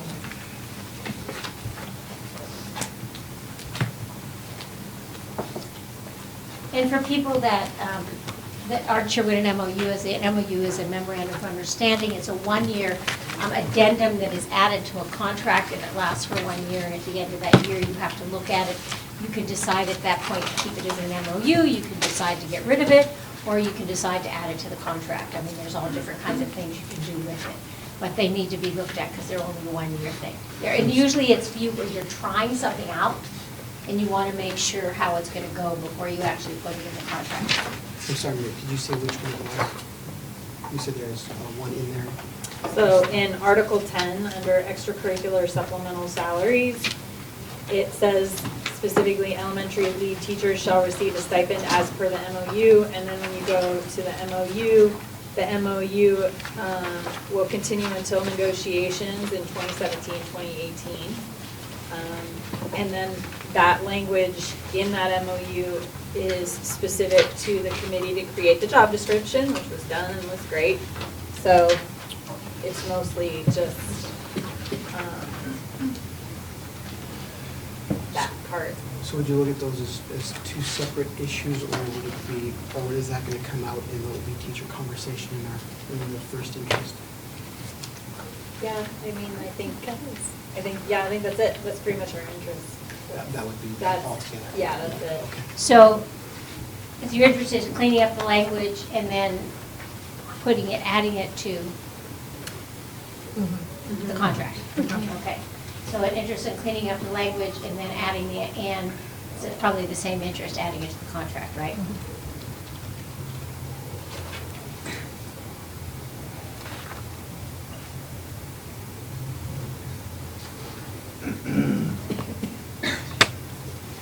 Is there any discussion or other interests? So do you want to then, the next thing would be options, unless you have questions. Sorry, on the interest, I'm a little confused, because you're saying, talking about cleaning up the language and adding it to the contract, but when we asked for more information earlier, it was discussed the whole, where is the job description and language? I'm hearing two different things. So we went back and clarified, and the clarification is that this language is null and void at the end of this contract. So we need to, it's referencing a stipend position that has been created.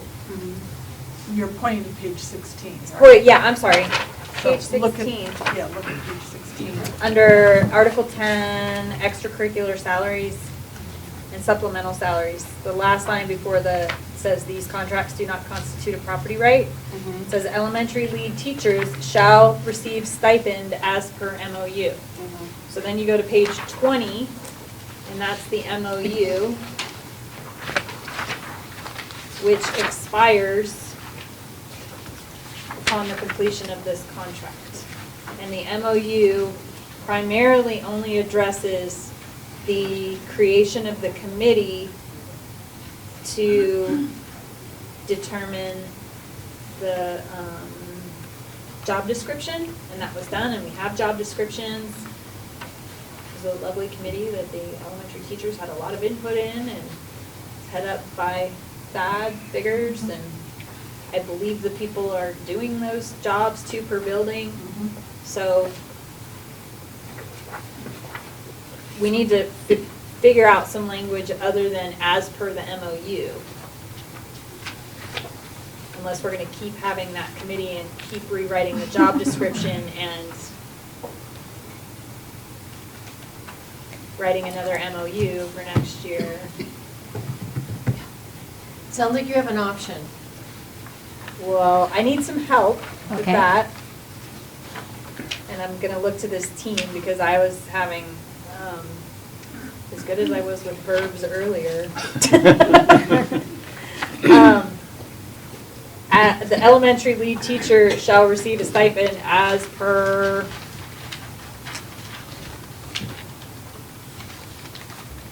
Yes. Or do we need the as per? Okay, yeah, that's Maybe a great. period. That's Why don't you just a period. Look at the department and middle school departments and make it something similar to that. The problem with putting an actual dollar amount with it, and correct me if I'm wrong, but that is being paid out of leadership premiums, and my understanding is that's non-negotiable. So we didn't come up with an actual amount, did we? The middle school department chairs are also paid out of leadership premiums. At least they were the first year we had them. So how were the middle school department chairs calculated then? It's off of those premiums? That was the stipend committee, and I'd have to go dig into some serious file folders to remember that. Paula? I was just wondering if we could just say the elementary lead teacher shall receive a stipend which is funded through whatever that thing was. Leadership premiums. Leadership premiums. And just leave it there, just leave it like that. It's an option. That leaves it open to variability, but are you comfortable with that variability? Well, who determines the stipend? It was, I think last year we said it was going to be based on the middle school department chair head, I think. All right. Can we get the job description from the HR department? Because it might have that on it. Why, certainly. Anybody? I have it right here on my phone. Direct me to that, or if we could put it up on the screen, that'd be Do you awesome. have that at all, Jesse? Shannon, you can email it to me, I can pull it up. I'll do that, yep. Thank you.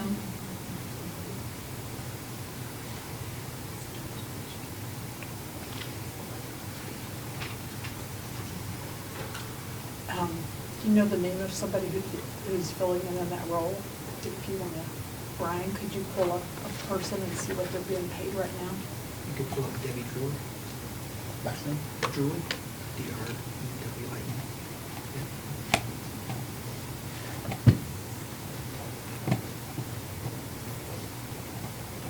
Right.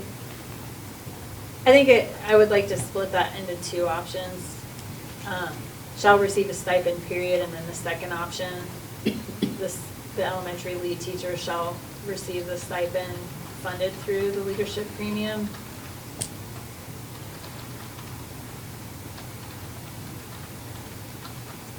I don't think. Because I don't think that we can say how it's funded. Right? So, that- Brian, did you get that information? No, It's I like- works at his own pace. Right, yeah, I just would like, I like my option is the period.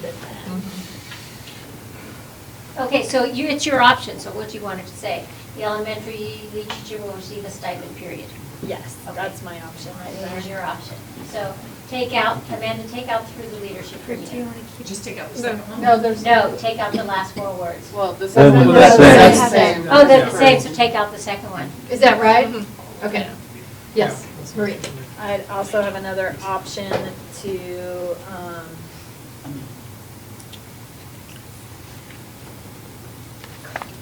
add the language that says from the MOU. Well, you don't have to say from the MOU, I'm just gonna read it from the MOU. Oh. That's where it's coming Just from, all of sorry.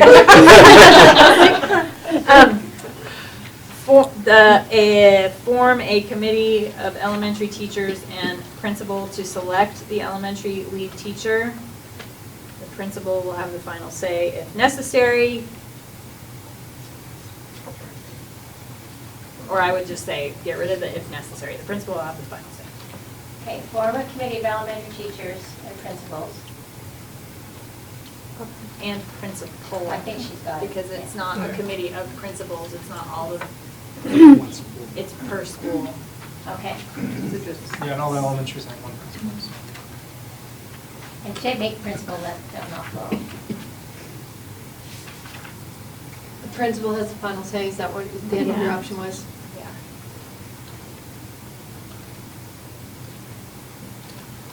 The amount is 1,800. Mr. Loosely works more quickly than Skyward does.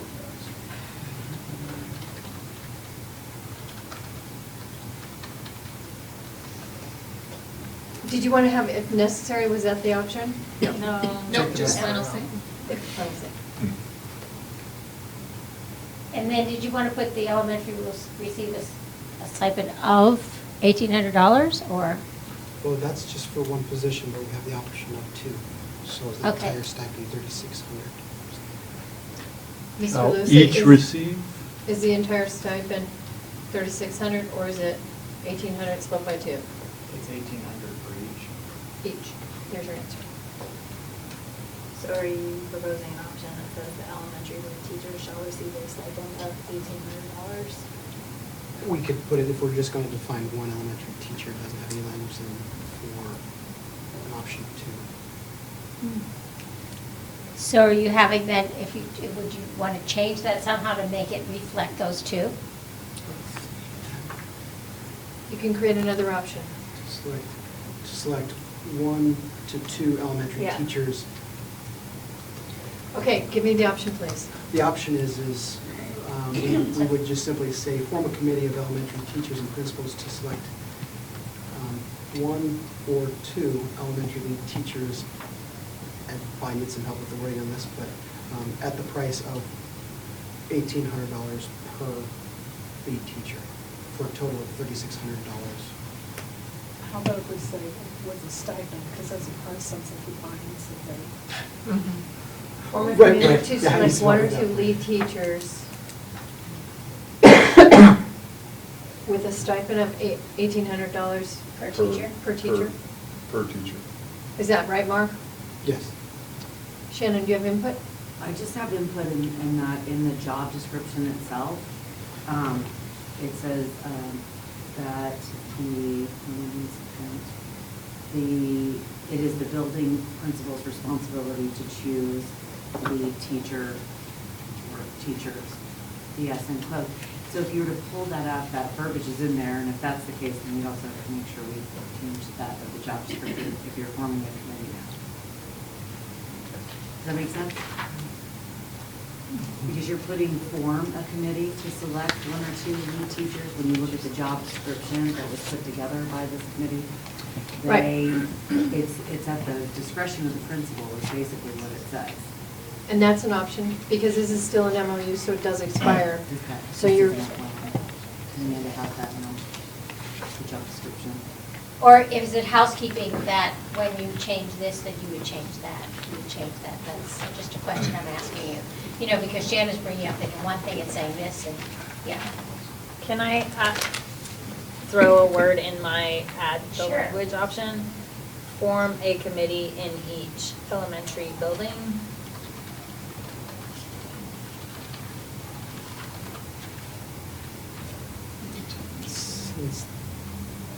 Can you take out the second elementary then?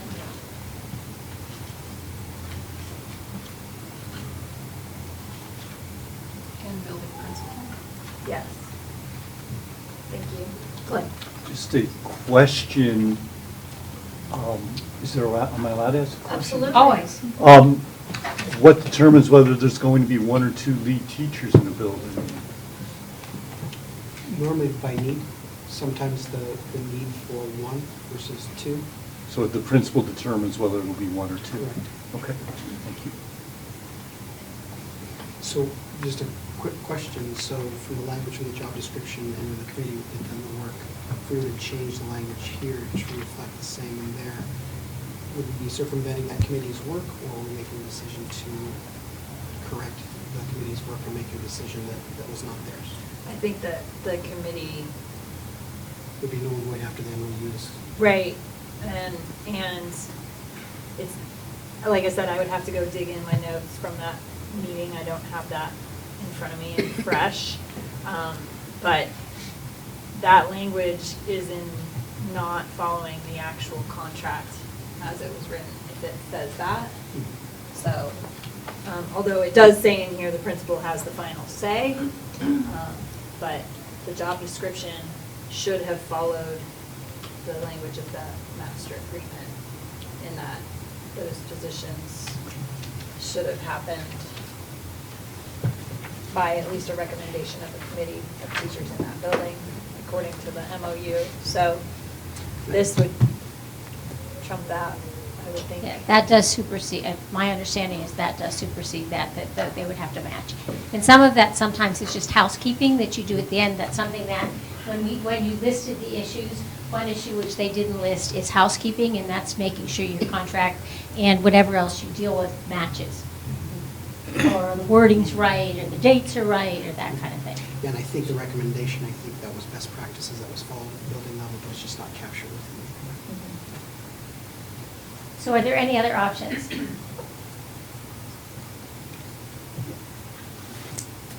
I ask a question? Yeah. Absolutely. So I think we had a question of, can we say the stipend is $1,800 a year if the money is paid from the leadership premium? Do it. The only thing on leadership premiums is a minimum that it has to be, and we are past that threshold. Right. Yeah, so I mean, if we're paying for the other ones with, it's just how we pay it. You get to shuffle the money around. I have an option of, I'm trying to combine bullets 2 and 3. So it's form a committee to select a lead teacher with the stipend of blah, blah, blah, and then just add, principal would have the final say. So erase all of bullet 2 except, excuse me, bullet 3 of the one you just cut and paste. Yeah, that's it. You got it. Now just, yep. There you go.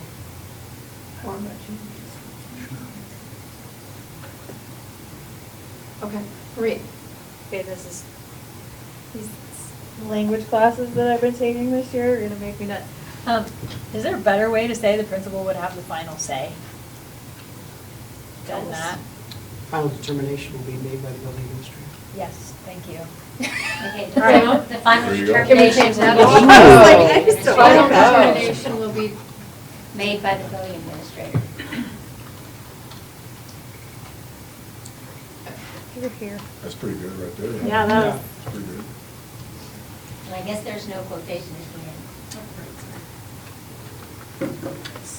Brian. Would we put in front of form each school, real form? Because as an outsider, going through this first time, it seemed to me like the district was putting a committee together rather than each school would be doing I it. think I tried to say that in mine. Elementary school.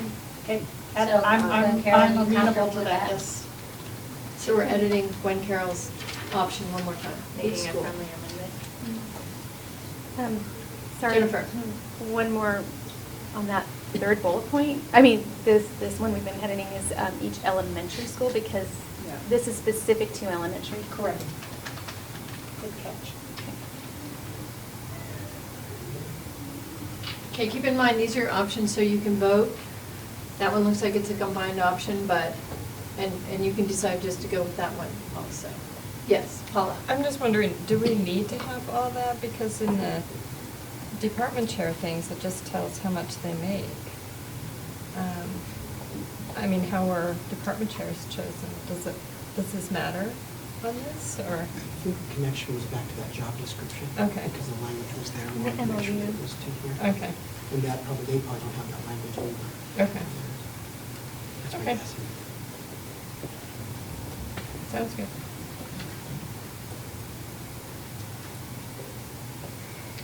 Are there any other options?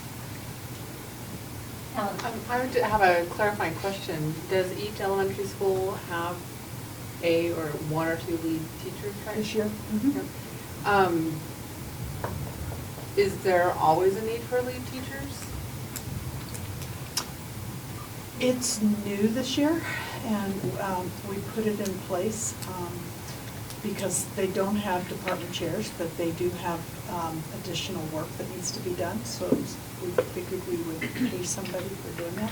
Yeah. It also gives you a fallback if the principal's out of the building and an emergency should arise. Right. I But- guess, and the reason I'm asking these things is I'm just wondering if, because this is, say like option 3 is a combination of, or option 4, is it a combination of 2 and 3?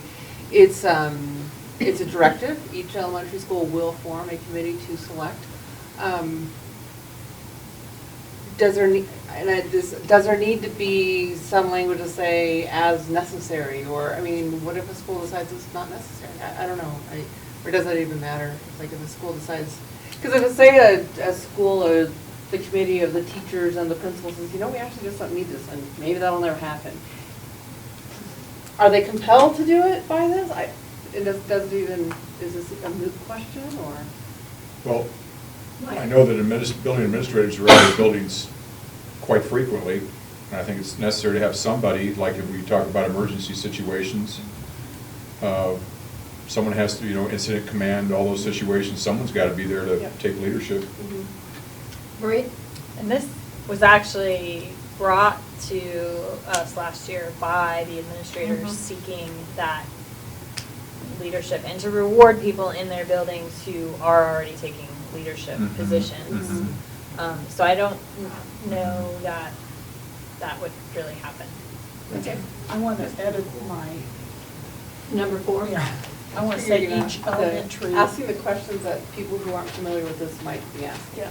And then please do, because like you need to be clarified to understand it. Or K to 8, since Hemingway's morphing. Mm-hmm. Yeah. Does, question, Mhm. does Carrie have a lead teacher K-12 or department heads at the high school? Or? No, well, so my understanding right now is we have an elementary lead teacher, and in the past we've had a secondary lead teacher, no department heads, because that would be like one person. Everybody I'd be has their own department. so that's how it's been in the past. We do currently have an elementary lead teacher, but I don't think we have a secondary lead teacher right now. You got people doing the work, but not Yeah. accepting the money, which is crazy. So up here, do we need to add elementary K or K-12? I don't know. I don't know how Carrie's pay structure fits into that, because we had an elementary lead teacher as long as I've worked there. So I don't know if that was under the department chair, maybe Marie. I feel like we were calling you guys department chairs, not lead teachers. And that could be the case. I would. Having never been that, I don't know. So. Well, going back to our comment, just a comment for safety, Yes. basic commands, things like that, in a K-12 structure, basically one person was within proximity of everyone, so I We- don't know if we need to have. We really need 2, because we're 2 separate buildings. Gotcha. So in an emergency situation, if the emergency's in the elementary, it's quite a distance. And if you had a situation where one building was locked, if we were in a, what's the new language? Lockout. A lockout situation, then we need a person in each building. And our administrator is gone a lot because he's at both secondary and elementary meetings. So, yeah. I like the idea of K-12. I think it makes sense to put that there. Ben Carroll, Jeff, would you look first, because you might be giving them a pay cut by doing that. No. If they're being If the paid, department if they're heads. being paid as a department head, you might not want to do that. Yeah. Great. Do we want to call Carey School out specifically? And make a line item. List it as a separate school? I think that might be a good. So your option Since is? they're just, their situation is different than Wood River High School, and which is different than Wood River Middle School. So do you have, can you address the option on that? Just Would like Jennifer? Yeah, Jennifer. go for it. So, okay, off the top of my head, Carey School would have, or, sorry, not would, we do, have. Will have, thank you. And if they're paid currently under the department chair, can we say an elementary department chair and a secondary department chair? Just looking to see. Just looking to see Thank how they're you. being paid. And it'd be fine to edit that, and, paid, whatever that amount would be currently.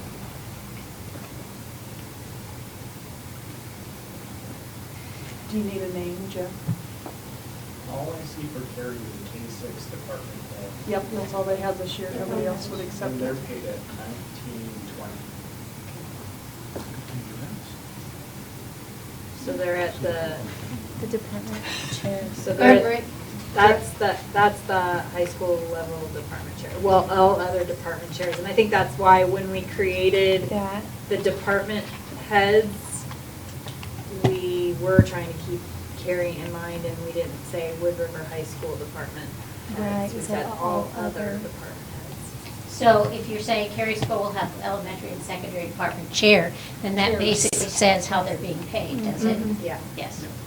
So they don't- Right, so that, So there's so, no need for an amount? yeah. And does it have to be described on that one the same as the others, who will pick it and a committee and all of that? We've never had a committee, so I don't know. Just Although maybe then you'd get a secondary one, which you don't have this year. Yeah. That normally by nose rule, is that? Yeah, right, it is. How department chairs happen. And there's like no nose. The noses are, anyway. Don't go on maternity leave, they'll vote you department chair. I would really have a hard time recommending how that's chosen without our principal's input, so.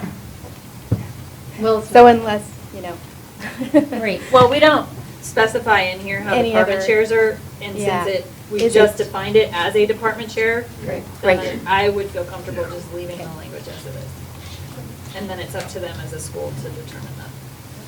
I just have a Yes. tidy up on number 5, it should be, yeah, you did it, got rid of and, it was, we had Right. singular and plural and it wasn't agreed. that must be how my mind just spit it out there. Mark? So as far as process goes, when we look at voting on these, since line 5 is different than line 4, are we voting for two different sets of options? One set of options with elementary and one set of, are we looking for options for Carey? Or are we just agreeing that we have one? I think that's up to you. If you feel that one option works for Carey, when you vote your options and everybody goes here for Carey, then that would be part of the options that go. And also keep in mind it's an option. It may not fly because there may not be enough support. So any other options, or are you comfortable to vote on those?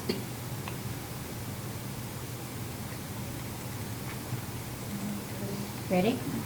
Okay, 1, the elementary lead teacher shall receive a stipend. And remember, just any way you want. Okay, that's out. 2, form a committee, you can read it.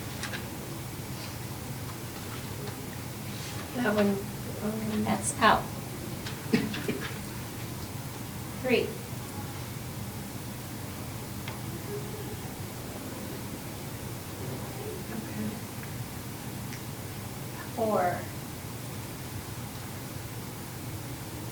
Nice job. Good job. 5. Okay, 4 and 5. those are your options. Now, did that fit your interests? Your interests were, oh. Gonna Can scroll you roll up to up? the interest. So do we need to make it clear that those are both going in? Mhm. Okay. But now what we do is we go back to your interests, which are, Sorry. I need to remind myself. where to- keep going. There we go. No, no, no. Now, where's the on that interest for the issue. issue? so Should sorry. be right It's all before right, that. it's all right. It, Right there, clean clean up up some language. language that references the MOU that is expiring and adding it to the contract. Does that fit your interests? Okay? Then the next step on this process is you need to look at the standards that you've accepted and make sure that they fit the standards, and we'll vote on that. And then, for now, it's put off to the side until, And to kind of answer Brian's question, right now, what's happened with this is if you vote that they meet your standards, it's tentatively agreed upon. And so what that means is that it is tentatively agreed upon, but if something comes up later in the discussion that you find that, oh my goodness, this is not going to work, but nothing is final till you're done with everything. greater understanding.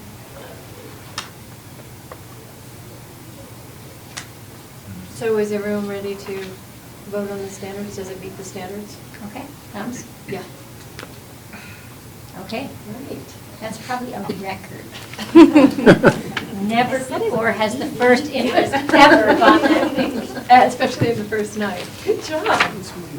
But hey, what we'll do is we will date that and put TA, tentative agreement, and then we'll watch them all disappear. So, that was number 1.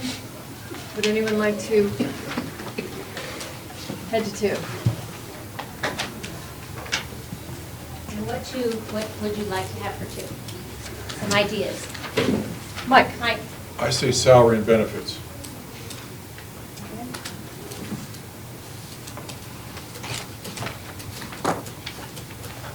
Yes. I would vote for notification of vacancies. One. So let's kind of do a thumbs, I guess, that might, or. Right. So salary and benefits right now? And notification of vacancies? Remember, you can live with it, okay. Sure. I don't know, maybe I can live with it, convince me.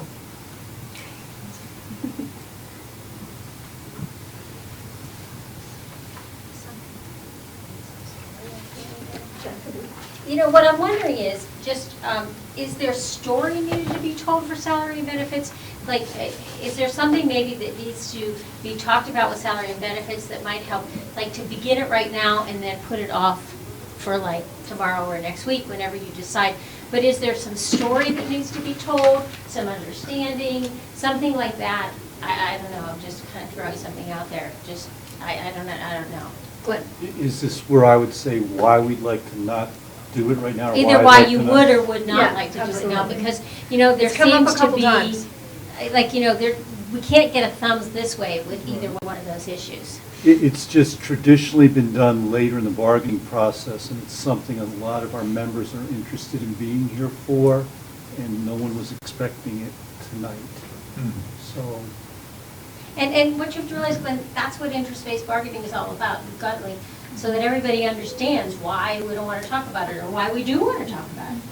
So that, because right now, it's just it is salary and benefits, well, what does that mean? Mark?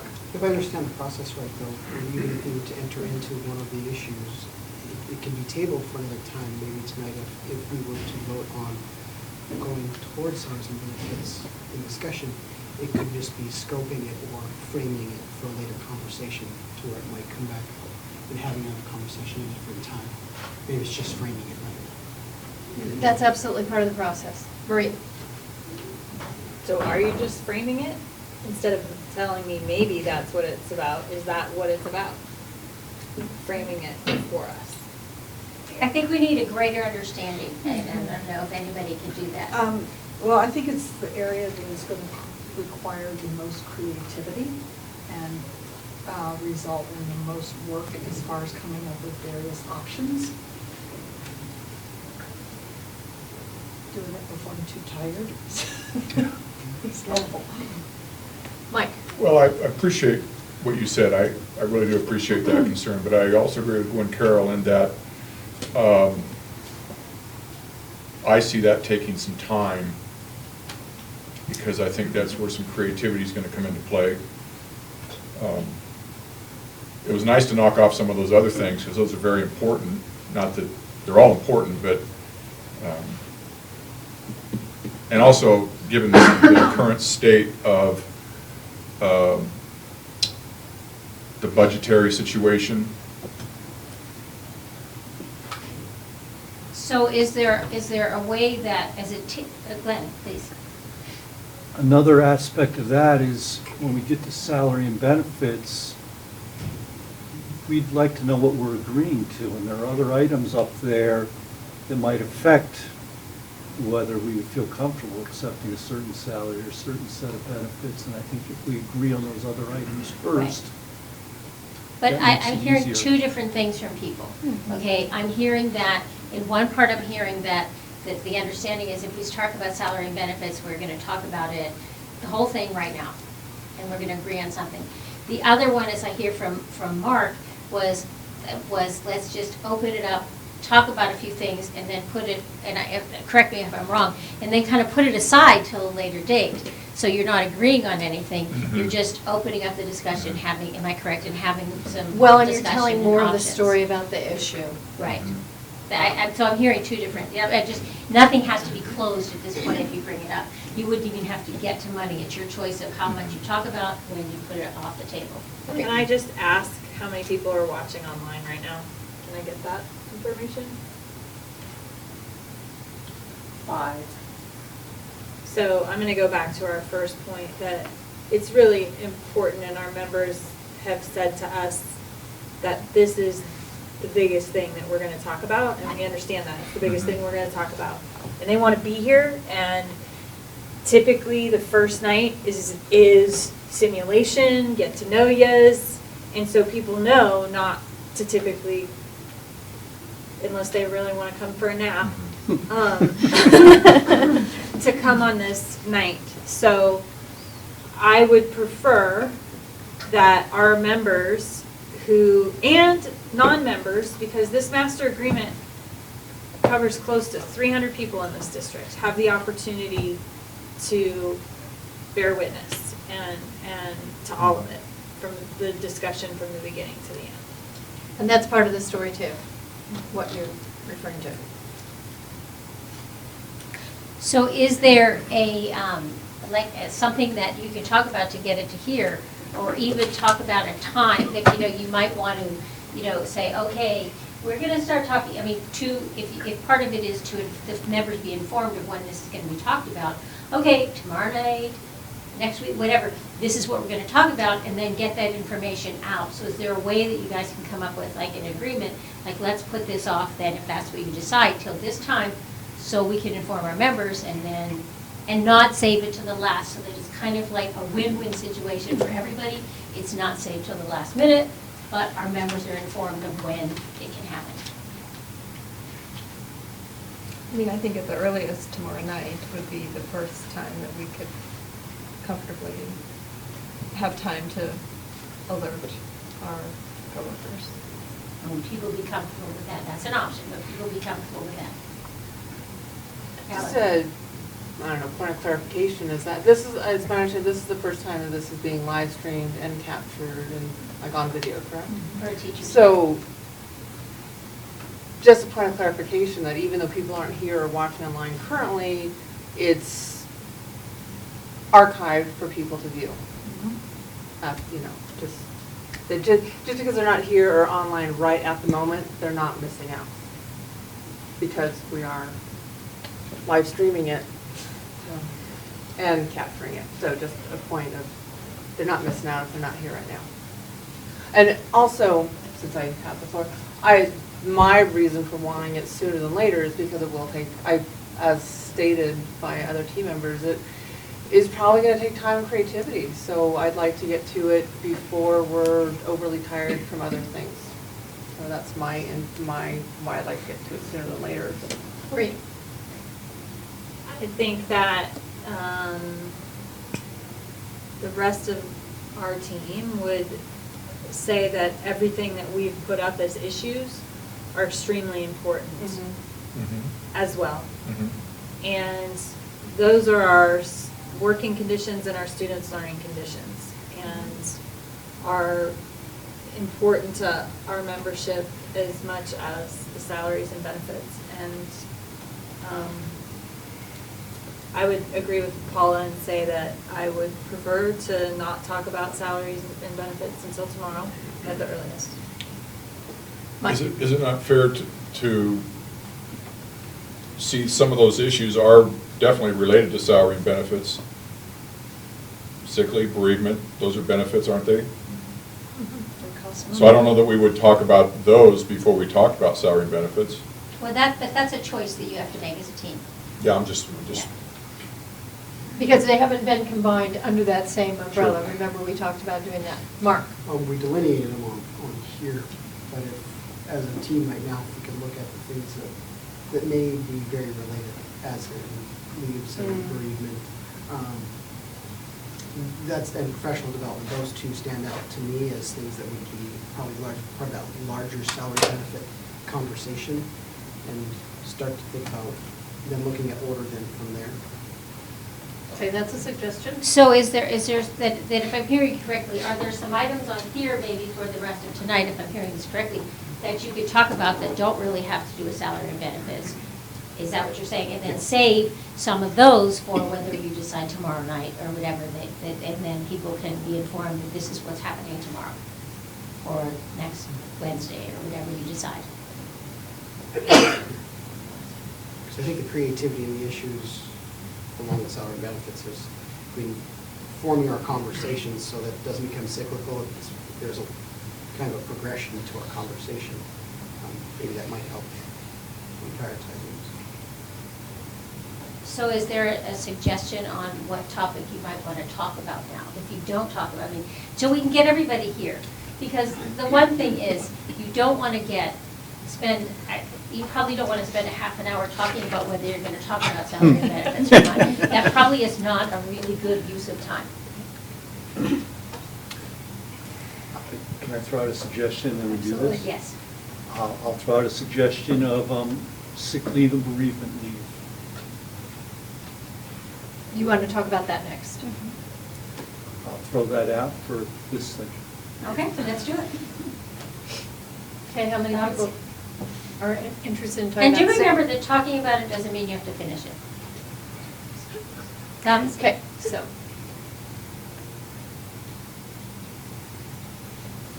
Okay, and when we, at the end of the meeting, or when we close into our checkout, we will go over like what is going to be on the agenda for tomorrow.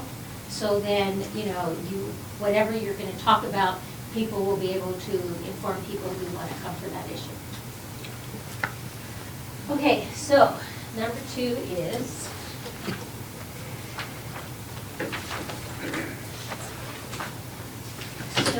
Is there some story that wants to be told regarding this interest issue? Go ahead. I'll start on the bereavement leave. There's kind of 2 different issues. Just a story, we've had a number of members that need to travel distances when a family member has passed, and the 4 days make it difficult to get anywhere out of this valley. So do you have an interest? So we have an Yeah, absolutely. interest in adding an extra bereavement day. That's A an total of option. 5. Oh, sorry. But Okay, the so if we're interest- adding extra bereavement days. Sure. Can I ask a That'd be question? an option. Yes, you may. Option. So you say they use the 4 days, and that's not enough, but the agreement also allows you to use your sick or personal leave. Do they use that too? And still don't have enough? All right. So part of the story behind that as well is that there is a retirement benefit to the sick days. So using sick days for bereavement, you get into your end of career retirement.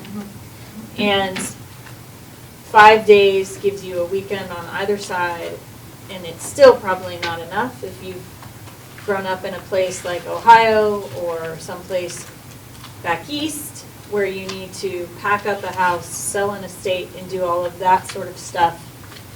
But that gets you closer to being able to do that, and then you're not also in the middle of your grief process having to worry about what hit you're taking to your retirement because you had to go home and bury a parent or a child. Just some comparisons around the state. I looked at Boise, West Ada, Nampa, McCall, Bonneville, and Coeur d'Alene, and they all had 5. Seemed to be the standard around the state. So, with Coeur d'Alene having 10. How many personal days do they have? I didn't look at that. Just a question, Brian.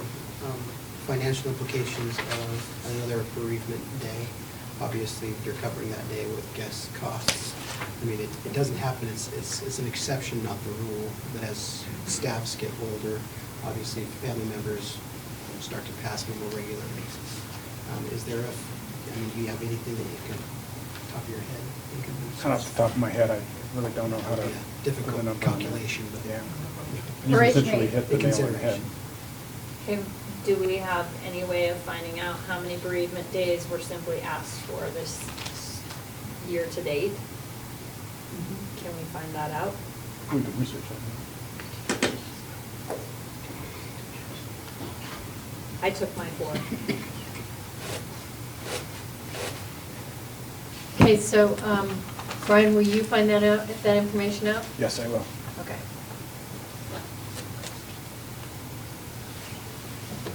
Brian, I'm sorry. Is it okay to do a different interest? Or are we still talking about- Absolutely. Okay. The interests are why it's really important to, the group. My interest was not on the bereavement part, but the sick leave and sick leave bank and stuff like that. Can we? Oh, that's what I was asking, yeah. I'm sorry, I didn't understand that. I thought you had another Okay, option so on this is still- I wasn't sure. This, Okay. I mean, if we need more information, we can table this and go to the sick leave bank. Okay. But if someone else has another interest, which is why it's important to. With the bereavement, an Yes. interest with the bereavement, okay. Right, and the one interest is basically that there's not enough time to leave the valley. There's not enough bereavement leave to leave the valley. That's what we heard. Jennifer, did you have one? Sorry, I was just clarifying because we have this as sick and bereavement, but we're focusing on bereavement, correct? Right. Right. And then go Okay. focus on sick after that. All right, so, sorry. Because that's how Yeah, it was brought okay, up. that's fine. And it seems as if they're two different. Yeah. So are there any other interests, or is this basically the interest for sick leave, for bereavement?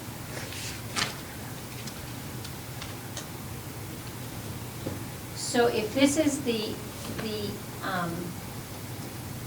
interest, and I did hear, I did hear an option in that was to add one more day. Right.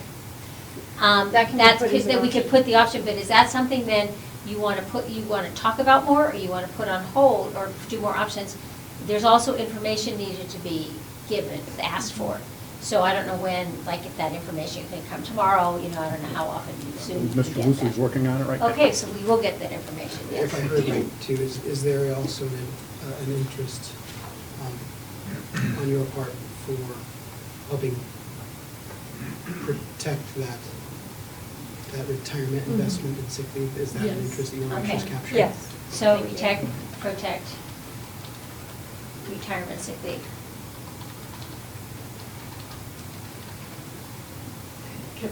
Can I raise a question? And I don't know, Jeff, if you can find this or not, but if we do, how many people have used up their bereavement this year and their personal leave? Since that's already an option that's provided by the agreement. Marie?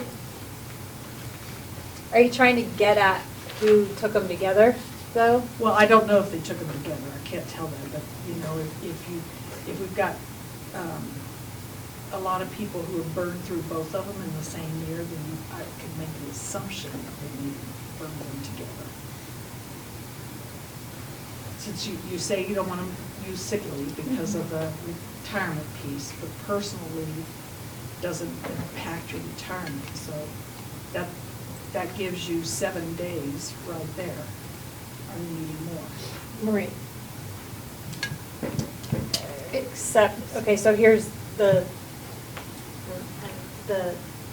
issue with that. So I take my personal leave days in the fall, and my grandfather passes away in March, which is what happens for a parent. I went through it last year. No, I know you did, and so. I burned sick leave.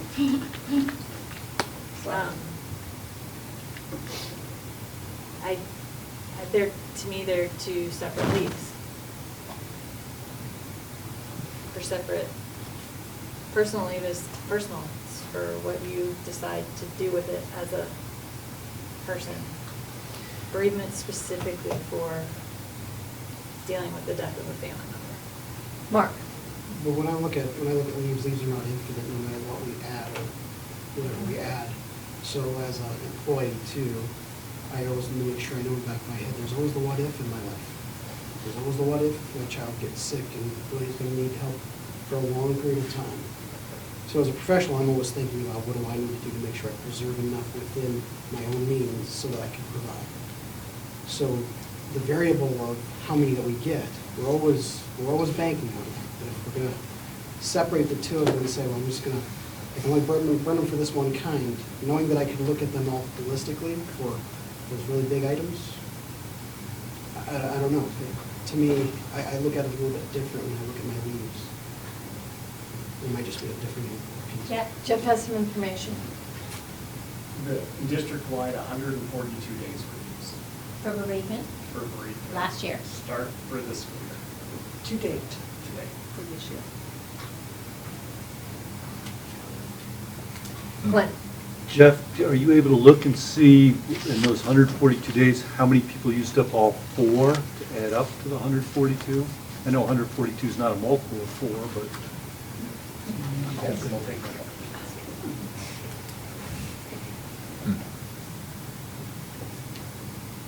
So is there any other discussion? Ellen, sorry. I'm just wondering, how many days of sick leave and how many days of personal leave does an employee accrue per year? I know it's in here and I'm just not finding it real fast. So what do people accrue per year? Sick leave, we get 9 sick days, one basically for every month of service. And then personal leave, we get 3. And you can accumulate sick leave, unlimited. Because it rolls over year to year?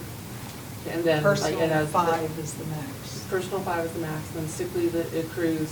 Then if you still have it when you retire, it goes into your retirement account. Sick Pays leave. for- Your health insurance. Your pays for your health insurance. It quite often Pre-Medicare. bridges the gap between retirement and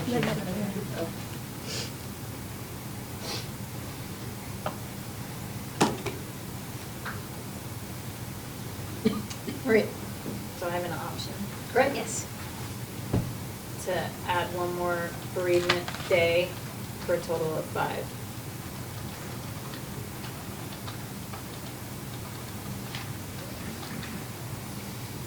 That's an option.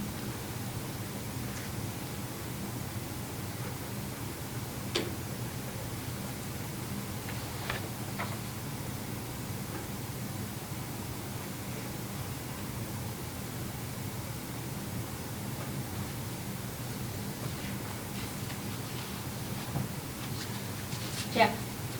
We had 54 employees use bereavement leave, and 15 of them used everything.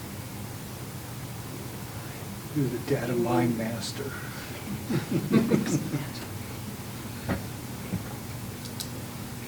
Great. And I will say, I was one of those employees, and my flight alone to get to Ohio was a 10-hour day.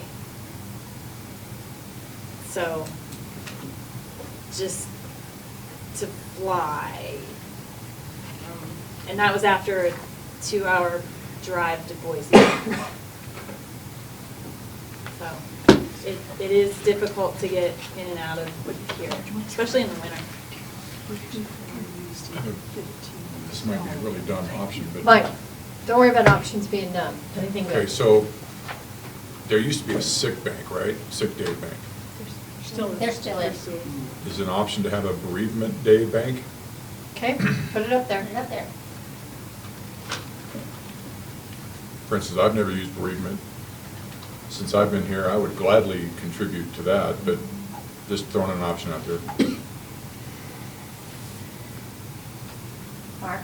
One concern I have with the option, when you take a look at bereavement, and when we went through it in policy committee, we looked specifically at the different, we wanted to broaden the scope to help make sure that an employee just, a mother and a father might not be nearly close to you, but an aunt and uncle might be, or a good friend might be.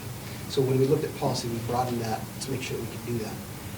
With opening that large, or broadening that scope, when looking at a bereavement bank, against that bank is everybody's going to put into that bank. Okay, but let me just stop you there 1 moment. That is an option. We do not evaluate if the options work or not. It's an option. Now, if I can hear an interest in what you're saying regarding the bereavement, then we can put that up there, but we really aren't to the point of saying.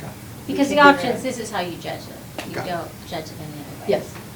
Create a bereavement day bank where you can roll 1 day from the previous year.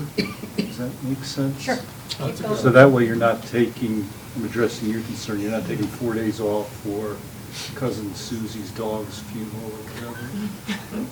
Okay, that's an option. Yes, Jennifer. I have a question. Absolutely. As far as my understanding goes, our bereavement days don't accrue, right? Right. So if you don't, so I guess that's just a question that wasn't, when I think about a bank and rolling over days, that I'm like, just clarifying in my mind, so there you go. So to clarify your option, it's not creating a bank, you're just simply asking to roll over a day so that you have 5 next year. Yeah, so if you didn't use any last year, you would have had a 5th one this year, something like that. Similar to our personal day structure? Yes. Thank you. Jennifer. I think, which I'm not clear if this would be an interest or an option, but if we had a policy language change under bereavement, I don't believe that changes in the master agreement. So like saying that extended family, or I think right now it says immediate family. So do we need to add an option to have the bereavement language to go to extended family as it is in policy? That's an option. Well, that's your choice. That's your option. That could be an option, but my understanding, and I'm not sure if I'm correct, but my understanding is that the master agreement trumps. Right. If you have it in the master agreement, that's the one that Right. it goes, if I'm not mistaken. Yes. So the option would be to change the bereavement language to match the policy, whatever policy number that is. So if you're on it, you're showing it back there nicely. So that's an option. Yeah, thank you. That's what I would Right, like. right. So that it would state extended family. Right. And broaden that. So you would match it, to match the policy. Yeah.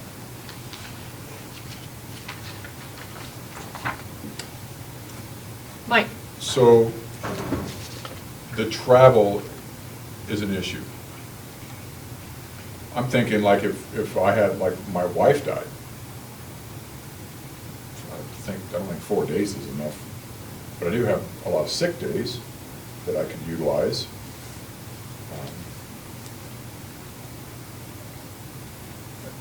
It seems like we're trying to, which I understand the argument. I understand how important those retirement sick days are. I understand that. That's a tough call. That's why we're working as a team. Who's going to catch your fish?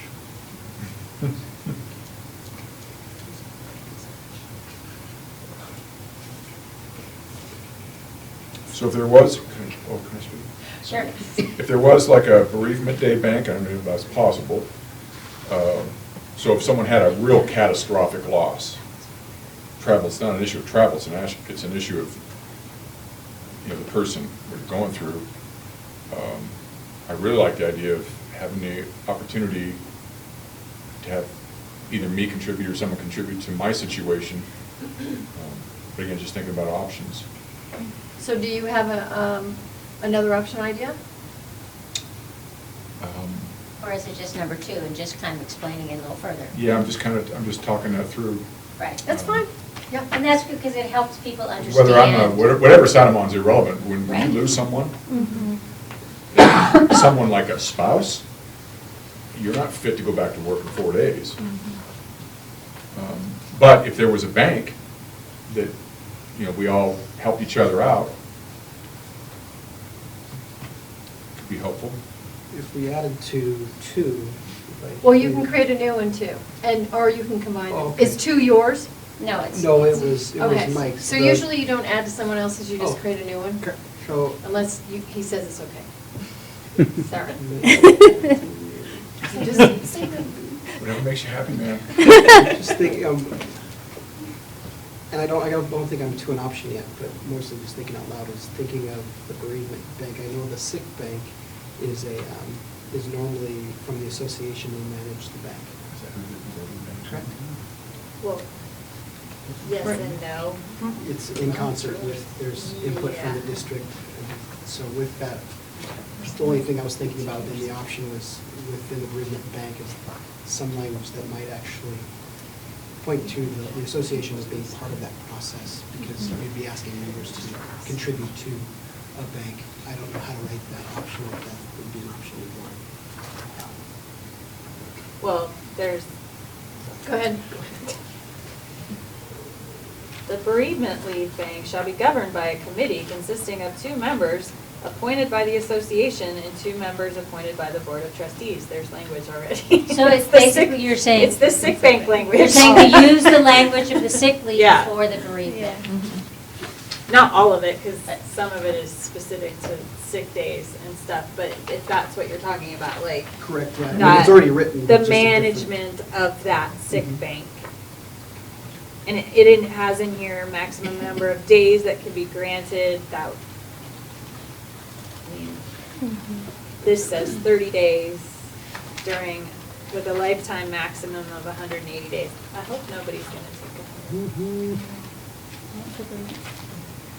So, I don't know, there is language there, but I don't know if that's the language that you're. So is, Mark, is that rather what you were thinking? Number 5 up here?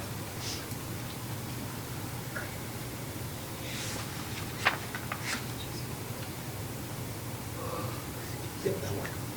Okay.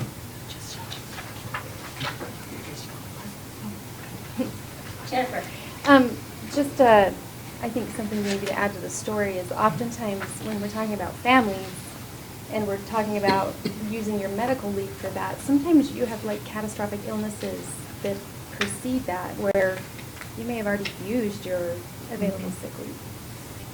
I mean, it just, and I don't know how often that happens, but if you're talking about a spouse or somebody very close, then that is a common thing. I haven't personally experienced that, but I've personally experienced using all of my sick leave and personal leave without bereavement day.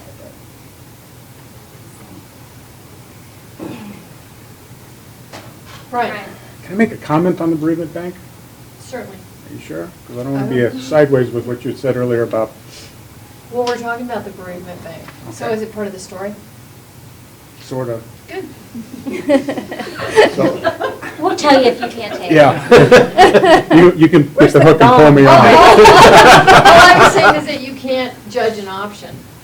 I hope that's Can I all express a I'm saying. concern? You can. Okay, great. So with the bereavement bank, we're comparing it to the sick bank. In the sick bank, at the beginning of the year, the district gives each employee, let's just call it a chip, for each sick day and each personal day. To create the sick bank, people put this chip into that. A bereavement day is not a chip the district gives you. It is like a hall pass that you have. So there isn't a substantive thing that you put in. Because you don't use 4 or 5 or 1 bereavement day is because you didn't meet the criteria associated with that. And I think all of us hope that's what we have each year. Excuse me. But there will be those events that some people will qualify for a bereavement day or 2 or 3 or 4. And there'll be those years when you won't. So I'm wondering what do we create in this bereavement day? Or bereavement day bank, rather. You're trying to figure out the finances of it. Right. Well, there's also that aspect too. Yeah. I mean, I What's think. it cost us? Yeah, and I think that kind of goes back to my question I asked earlier about the fact that those days don't carry over. Like when I look at my leave in Skyward, sure there's 4 bereavement days, and when I look at what I've used, there's nothing. But next year when I look at it, if I haven't, hopefully I haven't used those, but there will still only be 4 days. There's not 8, or there's not. It's not like my sick leave, which would accrue if I hadn't used it. So I think that's the same kind of question I had, like where are those days really coming from? I like the idea, but how is that? Is bereavement held in law? You have the right to this many days, a minimum days by state or federal law? Not that I'm aware of. That's Just- maybe just more of a wondering. Ms. Maza question. No, there's nothing stipulated in that aspect. Some organizations give 3 days. That's pretty common. So do you have any other options or interests?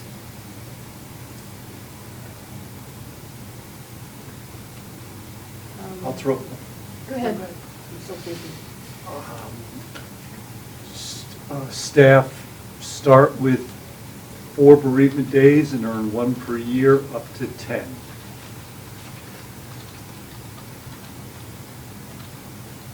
So you could accumulate bereavement days if you don't use them. I made up the numbers. Just throwing out an option. Ellen? I have an option, keep bereavement leave as is.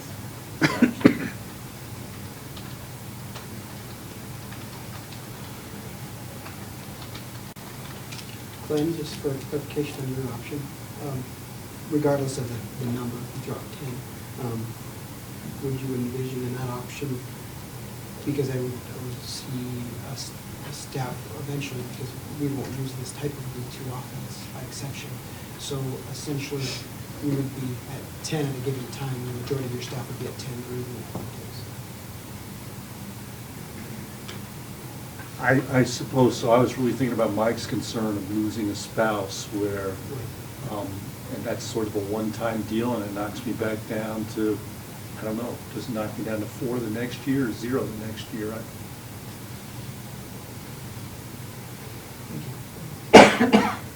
Any other options?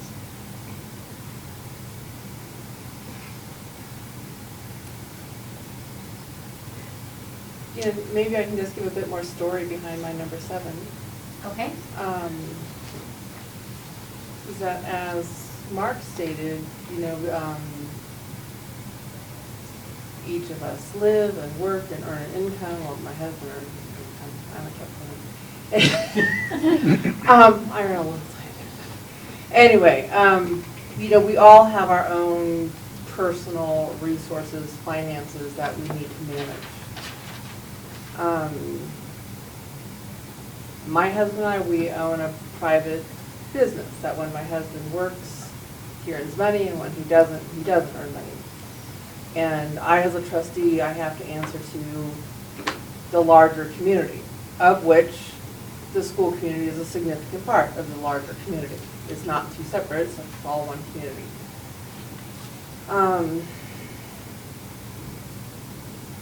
So I have to, even though my mother died in January, I have to look at this a bit more coldly as far as what's financially reasonable for our funds.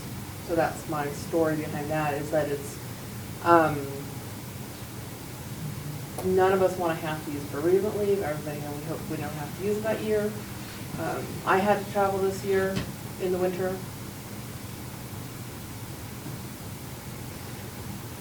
But that's part of life that we have to manage. So that's my story behind keep bereavement leave as is. All of us face these things in life and we have to plan for them. Any other options or story? Marie? I'd like to caucus. Certainly. How How long about- would you like? What do you think? 10 minutes? Okay. Thank you. So 25 after? Be here.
I lost technical outs, child disc, security.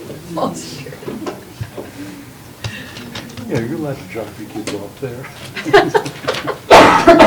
That would be really interesting. That's the way some of them work. Malls are almost obsolete anyway. That's pretty much, yeah, how they treat the Well, schools. that's how this building works. Yeah. You just drop your kids off here in the evening. Oh, when Disappear. the popularity contest I sometimes No have when I TPO? hear it, I was like, oh my, what are you doing here? No coffee? Okay, but here's the ultimate from last night. We had fire.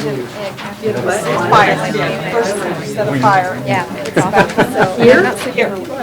Well, this bottom, just sitting right outside the bathroom. So yeah, you're looking for this, well, that's,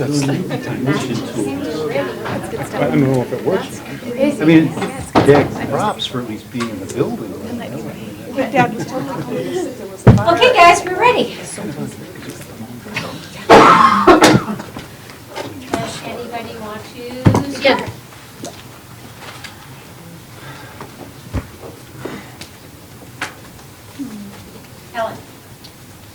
Ellen? With bereavement leave, or any kind of leave, and making changes, it has a financial impact. And it's hard to make a determination on something that has something that has a financial impact when we haven't talked about the big thing that's going to have a financial impact, which is salary benefits. So that's why it's difficult to really, for me at least, to say, well, what do we want to do here? Because this has a financial impact, or some of the options do. And that's why it's challenging to discuss this subject when we haven't discussed sort of more the overarching subject. So so anyway, that's where I'm at right now.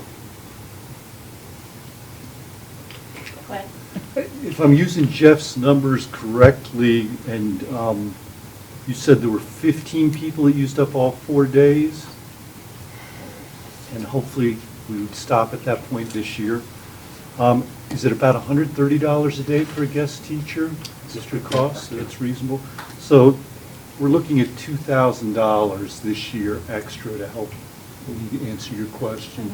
If each of those 15 people had added a 5th day, it would cost the district an extra $2,000.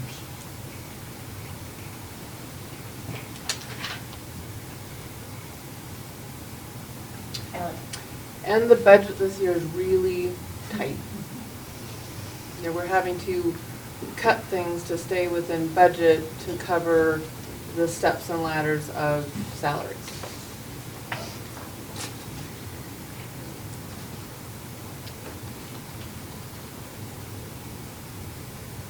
So what would you like to do?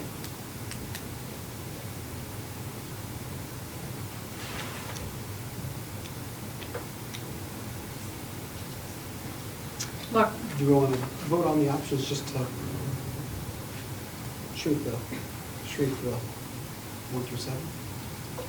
It's up to you guys. Brian? Can I add option 8, table this until after salary and benefits? And, yeah, I don't even think you need an option, you can just say. Okay. You know, people can agree, isn't that right? Yeah, you can just agree on that if that's what people want to do. It's like when people like to talk, would you like to, Brian's suggesting is to table this till after you talked about money, is that you can thumbs up and down for that. That'll create a win. So, would you like to do that? Live with? Okay, so this Okay. will come up. And what it did, though, is it got on the table what it is. So when you go back to it next time, it isn't like you have to start from the beginning. You know where people are at, you know what they're feeling, you know what the story is. And you might actually come up with a different option. I mean, it's not a done deal, it's just been put off to, You know, need to and get some more of these are information. kind of like, you know, might be the ones that are financial, is looking at the picture, looking at that, and then eventually looking at the big picture and seeing what you want to do with it. Okay, now my question is, what I heard is that you want to table bereavement. Is that also true for sick leave, or do you want to, okay, so are we ready to move to sick leave, or is there something else you want to discuss? Okay, and so let's So just that go was to just the for the interest with bereavement. sick leave. Yeah. So then people Or the know background that's story. interest, yeah. My Story. interest in the sick leave would be able to provide for employees that are under duress. At Bellevue, unfortunately, we had a teacher who, came down with cancer and had a lot of time off and a lot of things. And many of our staff asked, can I donate some of my sick days? Can I give her my sick days? Can I give her one or two or anything to help? I'm just wondering if there isn't any way that, besides the sick bank, I mean, that's a different thing altogether, but is there a way that employees could give a sick day or two to an employee? So you have an interest in creating... Helping people with catastrophic Yeah, circumstances. for a staff to be able to rally around another staff member and And the option and- would be, if there's an option, To- but right now it's just to help someone with catastrophic. Yeah, like, Outside of the sick bank. maybe they're not in the sick bank. Outside of the sick bank. Maybe they're not in the sick bank even.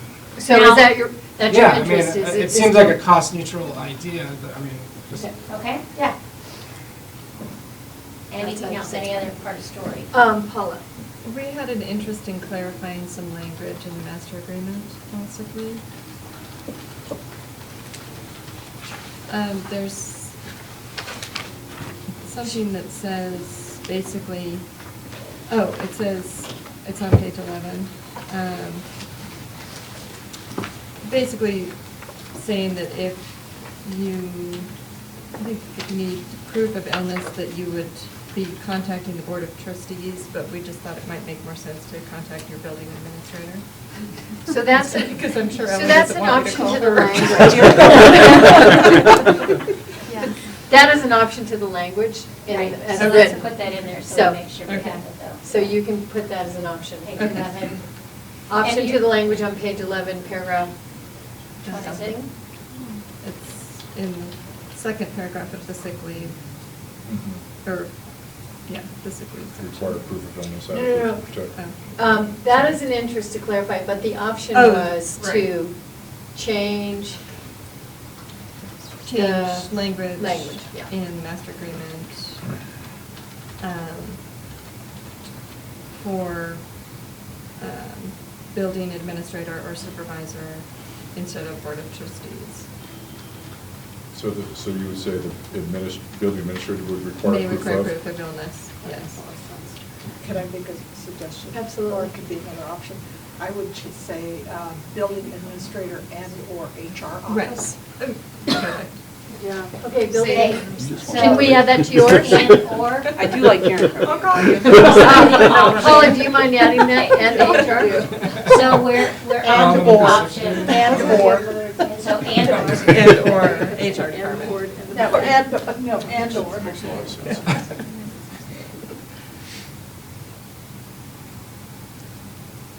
Department? Is that good? Yeah. It also gives the employee more privacy if they need it. Yeah. Because we have to do everything in public meetings. Was there anything, any other interest?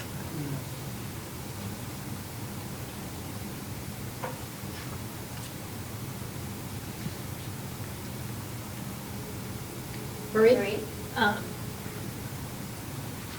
Maybe I want to defer to Brian to come up with an option for your first interest. I would, for my option would be to, I don't know, put some language in there that employees may donate one sick day to another employee in event of, Catastrophic yeah. illness? yeah. Brian, can I make a suggestion? Glenn? Allows each employee to donate? So that way you don't only Okay. get one, you could get, It's an option. Donate at the discretion. Marie? We wanted one day, right? Yeah, I was just thinking one day, I mean, One day. I think that could add up if. So one sick day. One sick. Is that correct? Yes, Yeah. question? Since we're talking about doing it outside of the sick bank, should there be language, and this might be maybe another option that we might want to then combine, because I don't want to modify somebody else's option, but should there be language like, it's donated day of sick leave in real time, like, you're donating to this person today, it's not like a bank for later on, it's like for like right, yeah, I'm not quite sure how to say that, but, yeah, I guess the ability to donate one day of sick leave to be used immediately. No, that's a third option. A third option. Just like, yeah. Mark? Just a question. So with 3, it says to allow an employee to donate. Is there any legalities to, you have one employee that has a bunch of friends, and everybody rallies around them and they get 100 days, and you have one that isn't close to a lot of people and they get 1, but somebody gets the benefit of a district given resource, even though you can use it as you want to, but at an unfair advantage to another employee. Just, is there any legalities to that? Does anybody know, like, I don't know, either Brian or Shannon, do you know anything about that, legalities of doing something like that, he said? I'm not aware of any legalities, but I don't see it being a problem, but I can look into it and see if there's anything. There may be some legalities as it pertains to Percy, because there is a connection to Percy and the sick day, so we'd have to explore that. We'd have to do that. I'm sure it would be Glenn? Brian, is it, or anybody, is this cost neutral to the district if I donate to Marie? It's a good question. If you're going to be out anyways, then it essentially is. Well, there is. I'm sorry. Oh, no. I'm sorry. You know, let's kind of talk about this for a minute. You have certain people, like in your audience, like Shannon, who has information as a human resource officer, you know, and she's not on your table. So it's your choice. If you want that information, she's more than willing to give that information. But it's your choice as a team to say, yes, Shannon, we need that information, or Shannon, would you answer this question? But you can, yes, as a team. So if you ask, then that's fine. Shannon? Sorry. Thank you. Well, there would be a financial in the sense that people are out on leave, if they're out on a medical leave, it's under FMLA. I mean, there is a piece that ties into benefits, and if they're able to pay for the benefits or if they're not. So there is some financial implications to it. And then, as Brian was saying too, if there's anything left over, there is a monetary on the side of the sick. So if it went into their account. Jennifer? So Shannon, just to clarify, are you like referring to like if you've been out on leave for a certain amount of time, then it becomes your responsibility to pay your insurance benefit? Correct. I see. Is that making sense to the rest of the team? Can you explain that again for me? I'm a simpleton. Right, so So can you better explain my question, your answer to my question? So basically, if you run out of leave and you're out on the leave, it's the employee's responsibility for their benefits, for their premium, correct? They're not working. So there is that monetary, because then it keeps that going as well. Or it could extend somebody out past FMLA, then Medical Leave Act, which grants up to 12 weeks. So that could even put somebody past that time frame too, as paid leave. So my donation of a sick day is almost like they get 1.2 days because they get their benefits that they would not normally be getting. Yes. I have another question for Shannon, and maybe Brian, I'm not sure who, but what are the logistics for the accounting of this? You know, what does? Well, that's a good question. More than likely falling under human resources, and we would then have to have individuals sign off that they're donating it, and then Jeff does a lot of that movement from one to the other. We would have to distinguish between that it isn't sick bank, that it's a donation as well. So it's creating a new thing to keep track of. Yes, it is. Or it would? Sorry? Or it would? Yes. So another implication, just thinking through it, a system is 10 days are gifted to an employee, but only 7 of them are used. The delta of that has to return either back to employees that donated them, or they sit in limbo, and then who determines who gets what back at that point? It's not, because it's so unknown. The good example is the employee that we're talking about is it's so unknown, so it's really hard to know how much we'll be able to donate. Yeah, I hear you. You know, I love the idea. It's really- Paula? I'm just wondering, and this isn't an option, it's just a chat. If it's possible to donate to the sick bank to be used for someone, like if you can say that, I don't know. Earmark your day. Right, earmark your Well, day. it would have to And change I know the that language, it's right? not as the sick bank is said right now, but I don't know, if you could make extra donations to the sick bank You know, the sick. as you want to.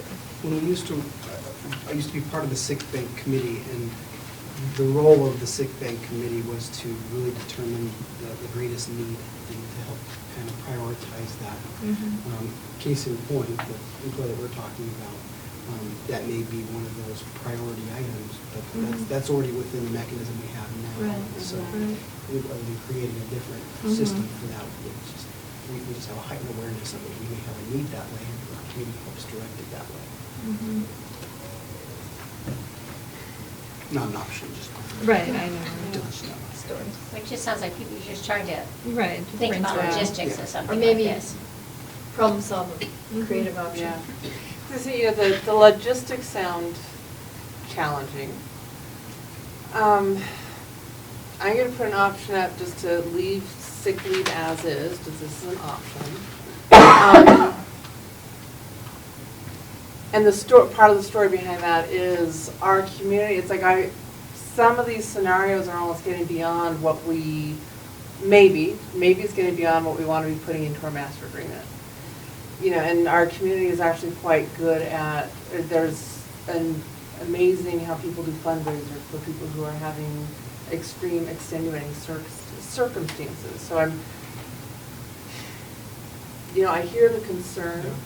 I hear the wanting to help a fellow person out, but I kind of think maybe these circumstances are beyond the master agreement is kind of where I'm at the moment. Great. Just looking at Idaho code right now.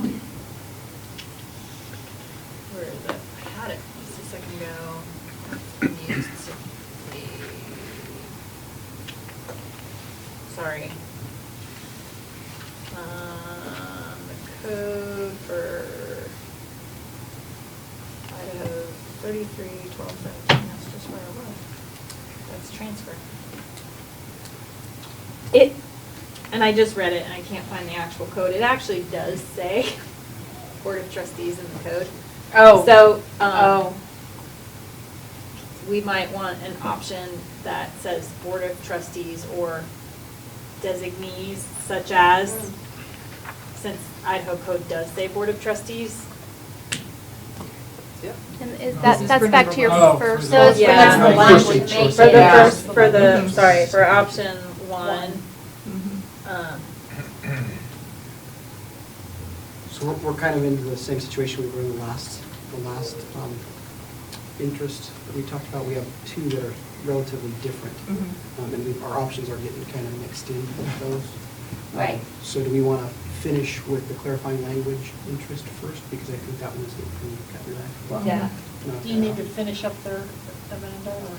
Change language last. Well, who's From- was the Or option one? designate That was me. such Oh, okay. as. Okay. Such as And how about if we say supervisor, because it's not always a building. building administrator or supervisor Building administrator Just say- slash. Or just Supervisor and/or human resources. And/or human resources, Because that okay. still gives them the privacy shield if they need Yeah. it.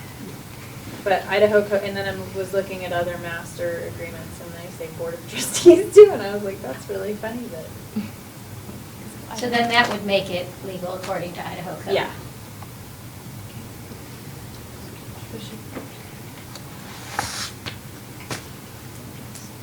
Brian?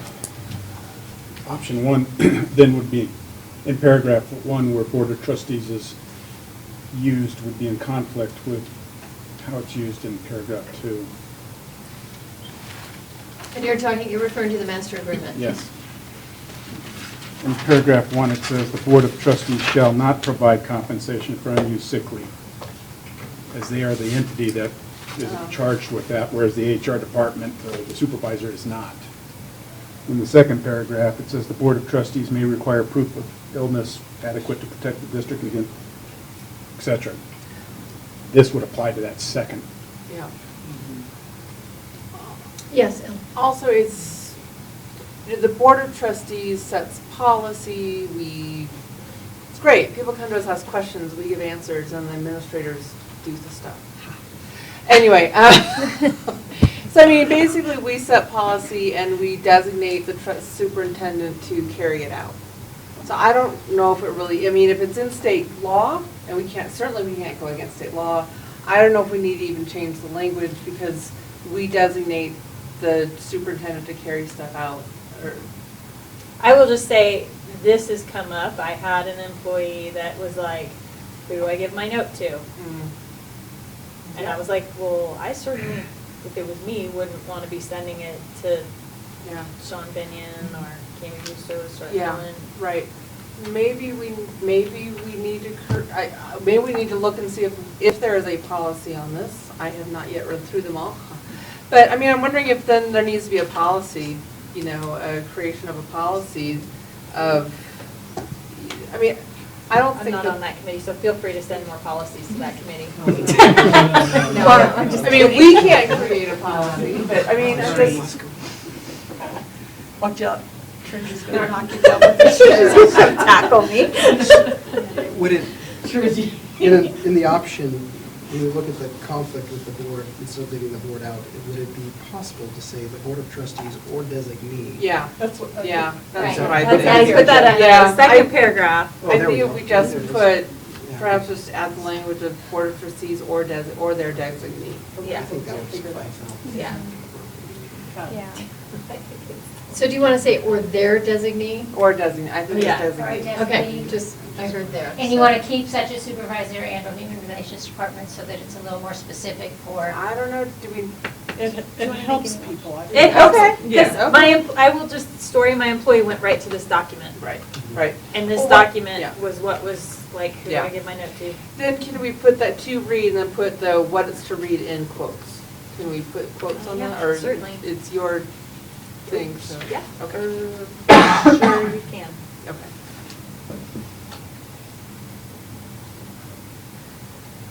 So if I was hearing correctly, part of you wanted to just get this one done and then go on to the other part of it. So do you want to vote on number 1? Oh, Brian, do you have a Brian, question? Yeah, can I make just one change to that on Sure. page 11, paragraph 2, so that it isn't applicable to paragraph 1? Right, Yes. right, yeah. Is that okay, Marie? That's Yeah. your option. Yeah, good. So number 1, thumbs. All right, so that is, that Another one is done. So tentatively that's agreed tentative to. agreement, number 1.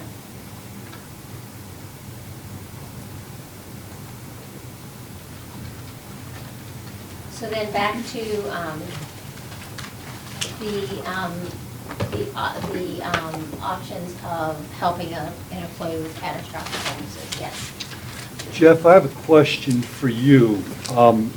In my mind, shifting a sick day is a huge benefit at a minimal cost to the district, but how much time could you even guess it would take? I know you guys are super busy. How much time would it take to move that day? Is that a 3-minute thing, or is that a half hour out of your life to do it every time? It would depend on the scope.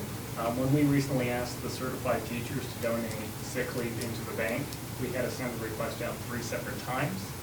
So that takes time to draft those emails, to get those forms back, to update the spreadsheets, to then go into Skyward and make all the changes to get them into the bank and make sure everything's correct.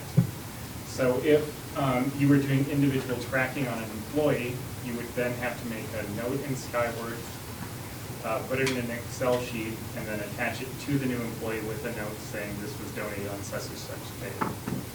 So can you give me a ballpark of how much your data would be?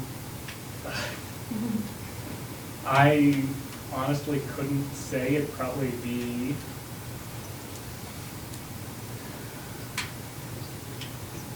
depending on how many days we're going into it, you could figure anywhere between 10 to 30 minutes, because you're still going to have interruptions the whole time trying to do it.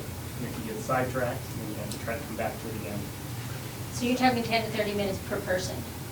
Per Per person, day. trying to get everything Okay, per selected day. where it needs to Okay, go. per day. Thank you.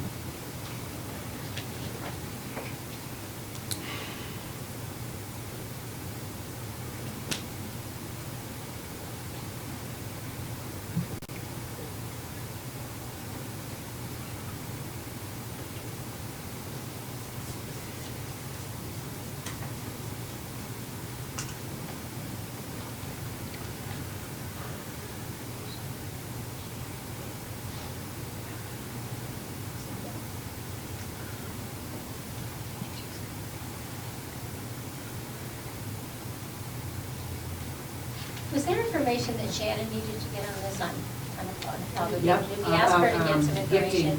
sick time, and are there any implications?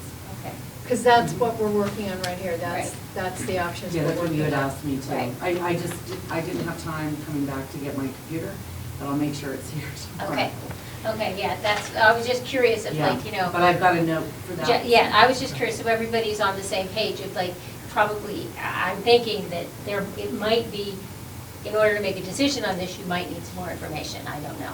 But if there is, this could be something that you could put on hold until you get more information. I mean, it could be put on top of the agenda tomorrow to look at and report back. Or you could decide on the options and see where the options go. So Yes. I'd like to table that then, is that what I just said? Sure. And then you guys have to decide if that's what you would like to do with it. So, we table this till we get the information tomorrow. We'll decide when you want to talk about it again. Okay. Moving right along. And I don't know, I was not sure, Joni and I are not sure on your time frame, so. 8:30, okay, that helps. Where do you want to go from here? So this would be something that we would definitely come back to if when Shannon has the information. So where would you like to go from now? Well, the ones you have left are notification of vacancies, booked in language calendar, committee, and professional development, and you have approximately a half an hour. Are we writing a statement at the end, a joint statement? Are you writing a joint statement at the end, or do you have, Amanda, do you have like the joint statements from last year? Eventually, when you do that, you can just kind of cut and paste kind of a thing? Right.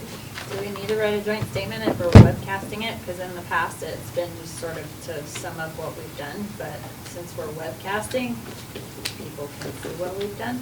Would the joint statement be more applicable to the whole newspaper? She's back there. Oh, hey. She's been here the whole time. You know, the joint statement in the past, it's a very generic, like today they met from there to here, and this is what we discussed, and tomorrow we'll talk about this. It's very generic. Here's an example joint statement. Last.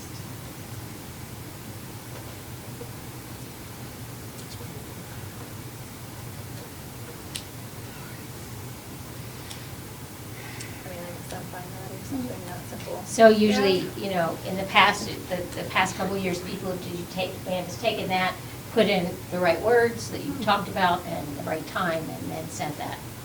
And given it to Heather, and she's put it someplace also. Put it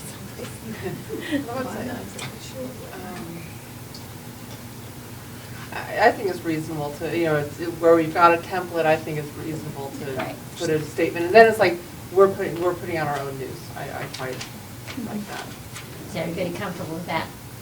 Okay, so at the end, we'll close 5 minutes early or so to do a checkout and to decide what we're going to talk about tomorrow and do the joint statement. Yes. Can I ask one more clarifying question on your minutes? In past years, we've done a section of discussion where Karen would summarize what you're talking about. When I do my board minutes, I really stay away from discussion because I don't like to paraphrase what you're trying to say.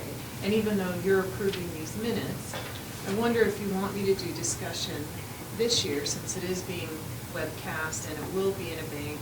Are you comfortable with me skipping over that discussion piece where it just really is, I'm paraphrasing what you're saying. I think that can be dangerous because I might paraphrase it incorrectly. And even though you'll read it and approve it down the road, you may change your mind. What do you think about that?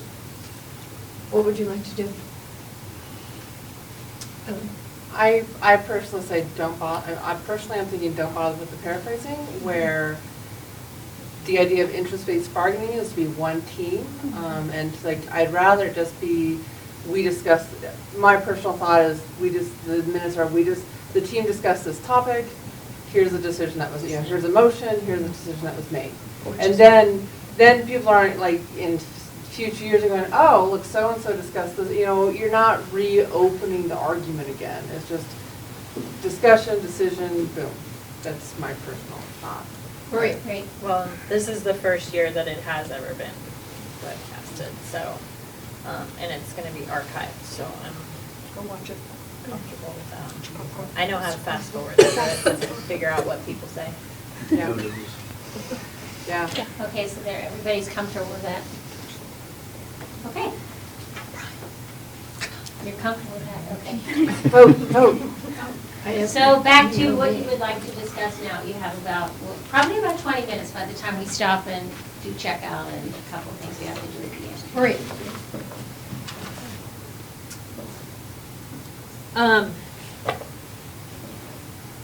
Can we get some story on salary before we go? Yeah. So basically you're saying to discuss salary and benefits next.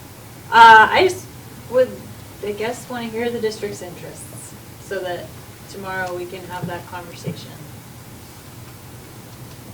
Okay, that sounds good. That's great. I mean, because what you realize is the more story or whatever you can get, and the more questions that are asked, then the more you'll know what you need to find out about, or it's going to help other issues that you're talking about. And you might also realize you need more information, and you might send somebody to get that more information.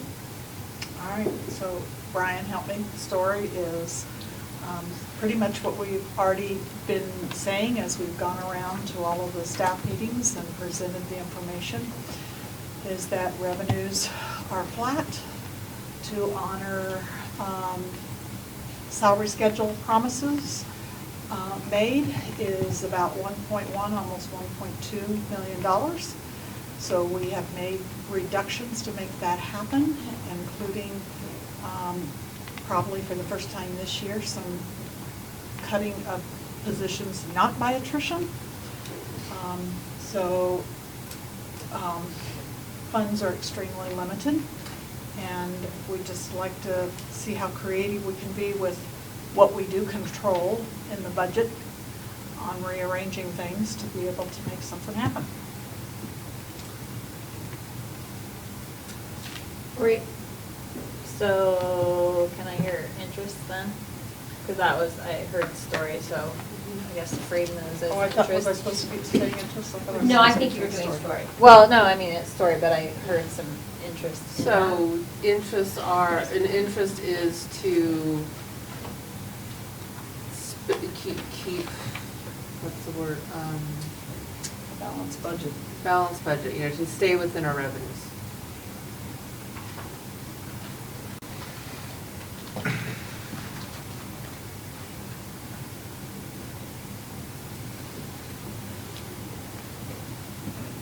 Brian?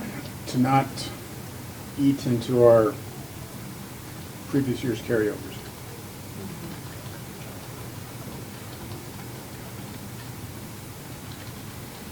We used to.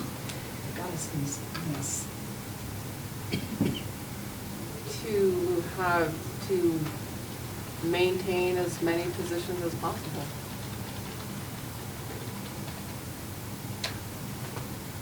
Mike? To attract new teachers.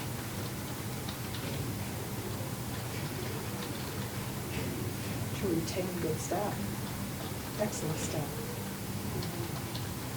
I think it's retain. Retain, sorry.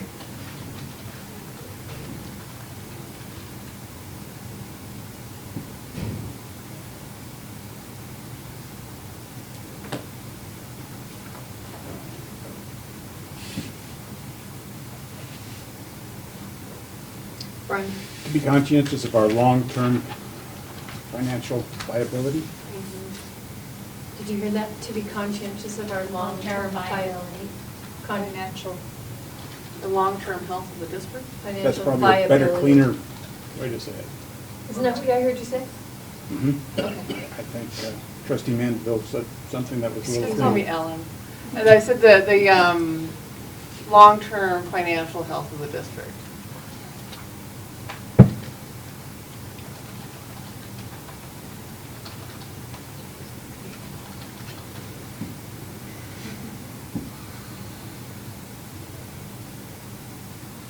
Is that good, Brian? Yeah, except our, Yeah, it who needs to you be are for, Change our to the. in front of long. Yeah, right there.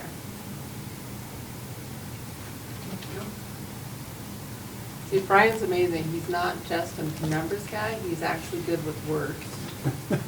On occasion. Well, what I've seen.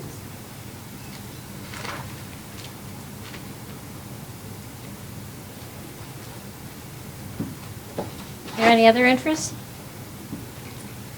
I have some, but that page didn't print. So somebody wanted Oh, to I've read got it. it. Recall. I was like, where'd that page go? We have an interest in rewarding experienced and dedicated teachers for their longevity. Experienced and dedicated teachers for their longevity. Dedicated, experienced, and dedicated.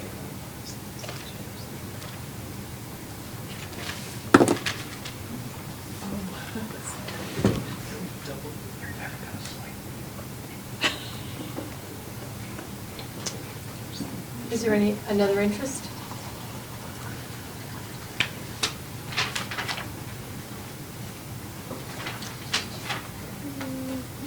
Paula, we have an interest in helping move experienced and expensive teachers toward a viable retirement. Experienced and expensive teachers toward a viable retirement. Is that right? Paula, did I get that? Yeah. Okay. Flint? Interest in maintaining quality of life based on cost of living increases? Based on? Cost of living increases. I must be getting tired, sorry. Sorry.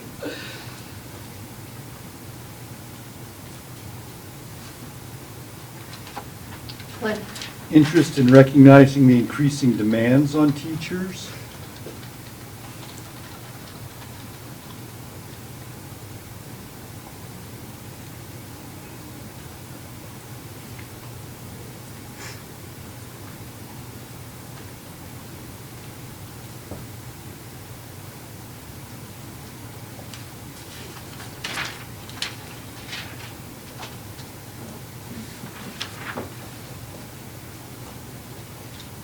Anything else, any other interests?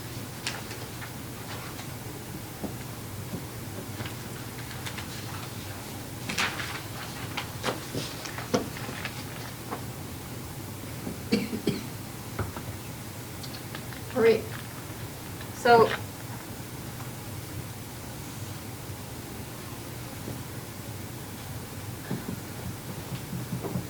Never mind. Glenn, did you have your hand up? Yes, thank you. Interest in allowing people to afford to live in the district in which they teach?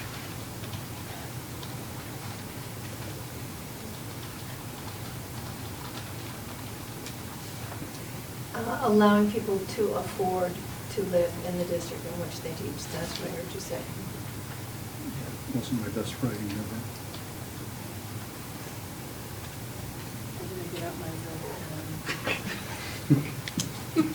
Get my sharp pen.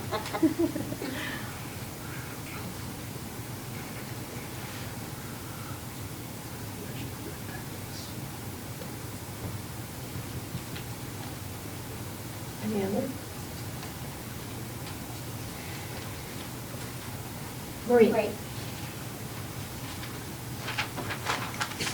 So, we're talking about these two together. Or are we gonna pull insurance out? Separate? I think Because it- that'll determine my interests.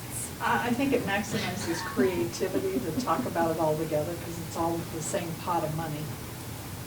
Okay, so in that case, then there are, do I have that page? I have It's on it. the same I do. page. Okay, it's on the same page, I don't. Go ahead, Interest in preserving comprehensive medical, dental, and vision benefits for all employees.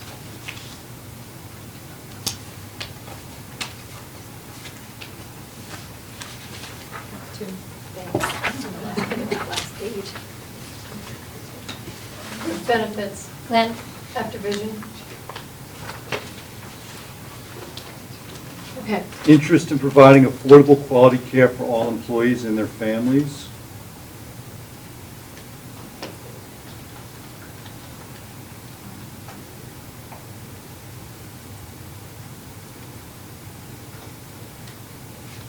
Jennifer? Interest in affordable transport to regional healthcare facilities in an emergency.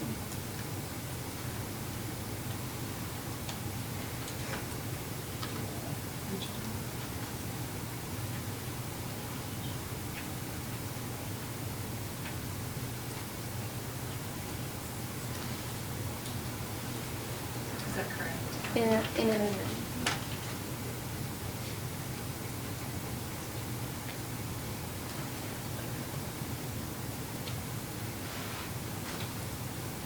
Are there any other interests? Or are there any stories on these interests that you might want to tell that might make things a little more clear at all? I'm kind of curious Yes. about the last one. The last one, Jen? Yeah. So given where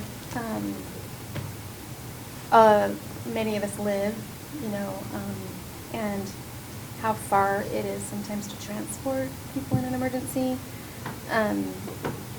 For instance, if you had to use, if you were in an accident on the highway and you had to be life flighted, that can be a very, expensive proposition for you, because my understanding is that the only way life flight is covered under our current policy is if you're transported under doctor's orders from a medical facility.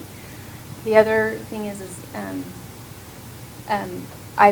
in the past we've used ambulance and been billed like, $900, and it's an out-of-pocket cost. Like, I think there may be a savings, in-network savings, but we don't have a, oh gosh, what I'm trying to say, I'm getting tired too. But my understanding was that there is not a current ambulance provider contracted with Blue Cross, like, under ours. So you can get the service, but it ends up being out of pocket. So just a couple concerns. Thank you. Is that because it's a rural volunteer force? No. Mark, can you talk up a little louder? You have such a sorry. soft voice, it was like. Sorry, is that because it's a rural volunteer, all volunteer? So when you live in Cary, if you have to be transported by ambulance, you're not charged for the transport from Cary, but they transport you and stop in Gannett, and then the ambulance meets you there, and then you're taken to Gannett. And Really? it's so because our it's a volunteer And I don't even know how they're funded, but we have great people who are wonderful, but that their transport stops there, the ambulance from Wood River meets you there and takes you. And, yeah. So, you hope it doesn't happen very often, but it, you know. That's good to know. I mean, that's, Yeah. I did not know that. Thank you. Yep.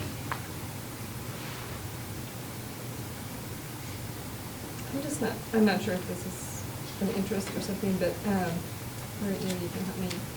Re-examining the MOU from last year regarding the insurance,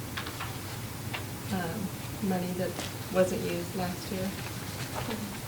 So in that MOU is at the end of the contract, so On page people can look 21. at that?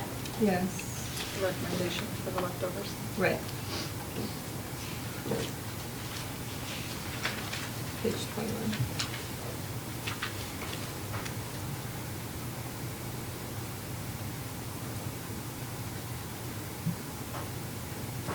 Glenn, did you have your hand up?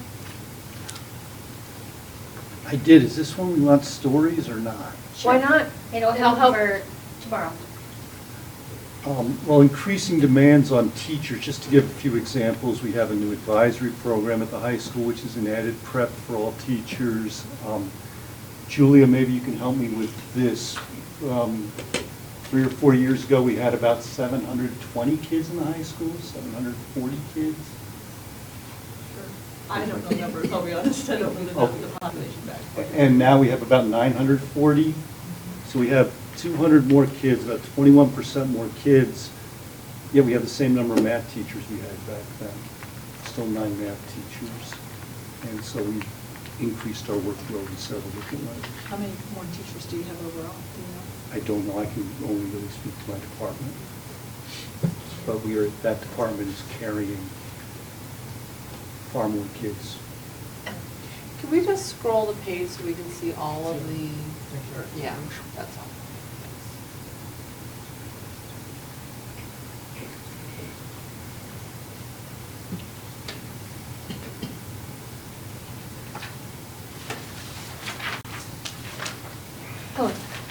I just have to, like, on the one, to maintain as many positions as possible is to, be cognizant that for the first time this year, some of our personnel are hearing they may not have a job next year. And that's not a pleasant thing to have, for us to have to say, and it's not a pleasant thing for anybody to have to hear. So in the midst of all these interests, that when they maintain as many positions as possible, speaks to the fact that some of our personnel are hearing the words, we may not have a job for you next year. And personally, I hate the fact that that's going to be said right now. Because that's some story back behind that one.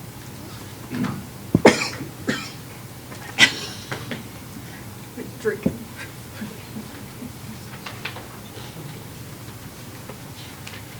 Is there any more story or information necessary?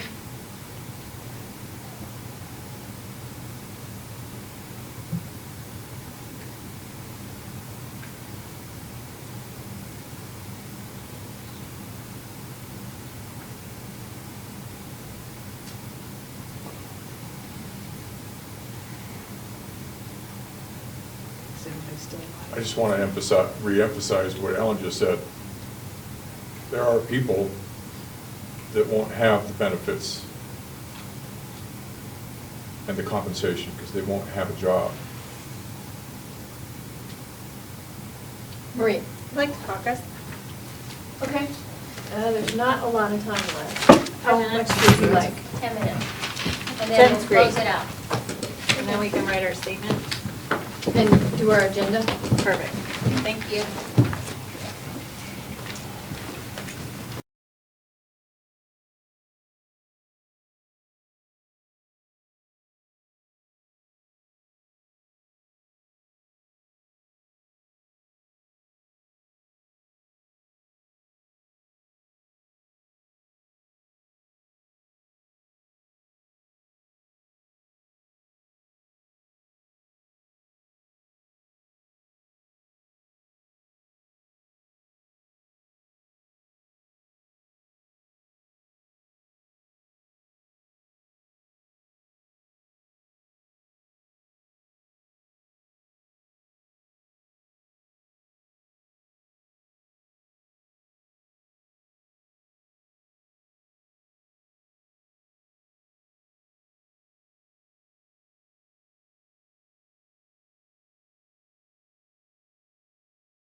I learned all my English, French. Okay, guys, let's come up. Well, okay, anybody want to share before we close this out? I'll share what I share with you two, that my first night here, and I appreciate you two and the rest of the group helping me feel good about this process. Thank you. Would anyone like to share about their caucus, or are we ready to? Wait till tomorrow.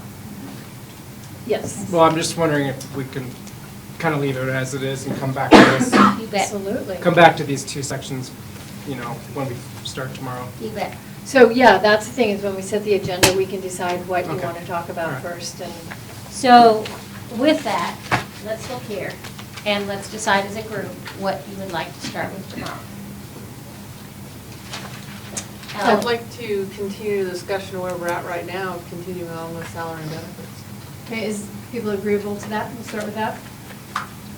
Everybody thumb so we can just see. Okay, so I think if we put that up, unless anybody disagrees, that's probably enough for at least to start with tomorrow, and then at that point, wishful thinking, and at that point, if you need to go further, the things, there's a lot of things here, that especially with, is that you could go back to knowing the more you know about salary and benefits. And there was some information that was going to be brought back to the Right, table. Right. Shannon's going to bring some information And Brian, were tomorrow. you also going to? No, the piece that Shannon and I share. Okay, just checking. You know, and it just, the biggest things that, with salary and benefits that Jody and I can tell you is be creative. I mean, really think totally outside the box. Even if you talk to other districts and say, what have you done in the past?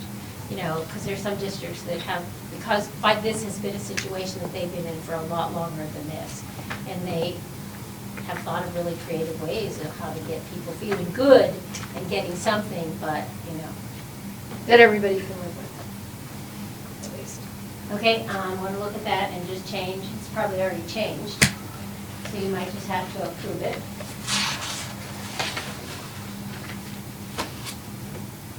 And if everybody's okay with the, Thank you. 9 PM. Oh, did it say AM? Didn't say. I'm gonna be asleep before All right. Is that a workable statement? So can we? Thumbs? Thank you. Thank you, guys, good job. Yeah, nice work. And tomorrow we'll just have the name tags on the tables and just sit where you want, but just make sure you just kind of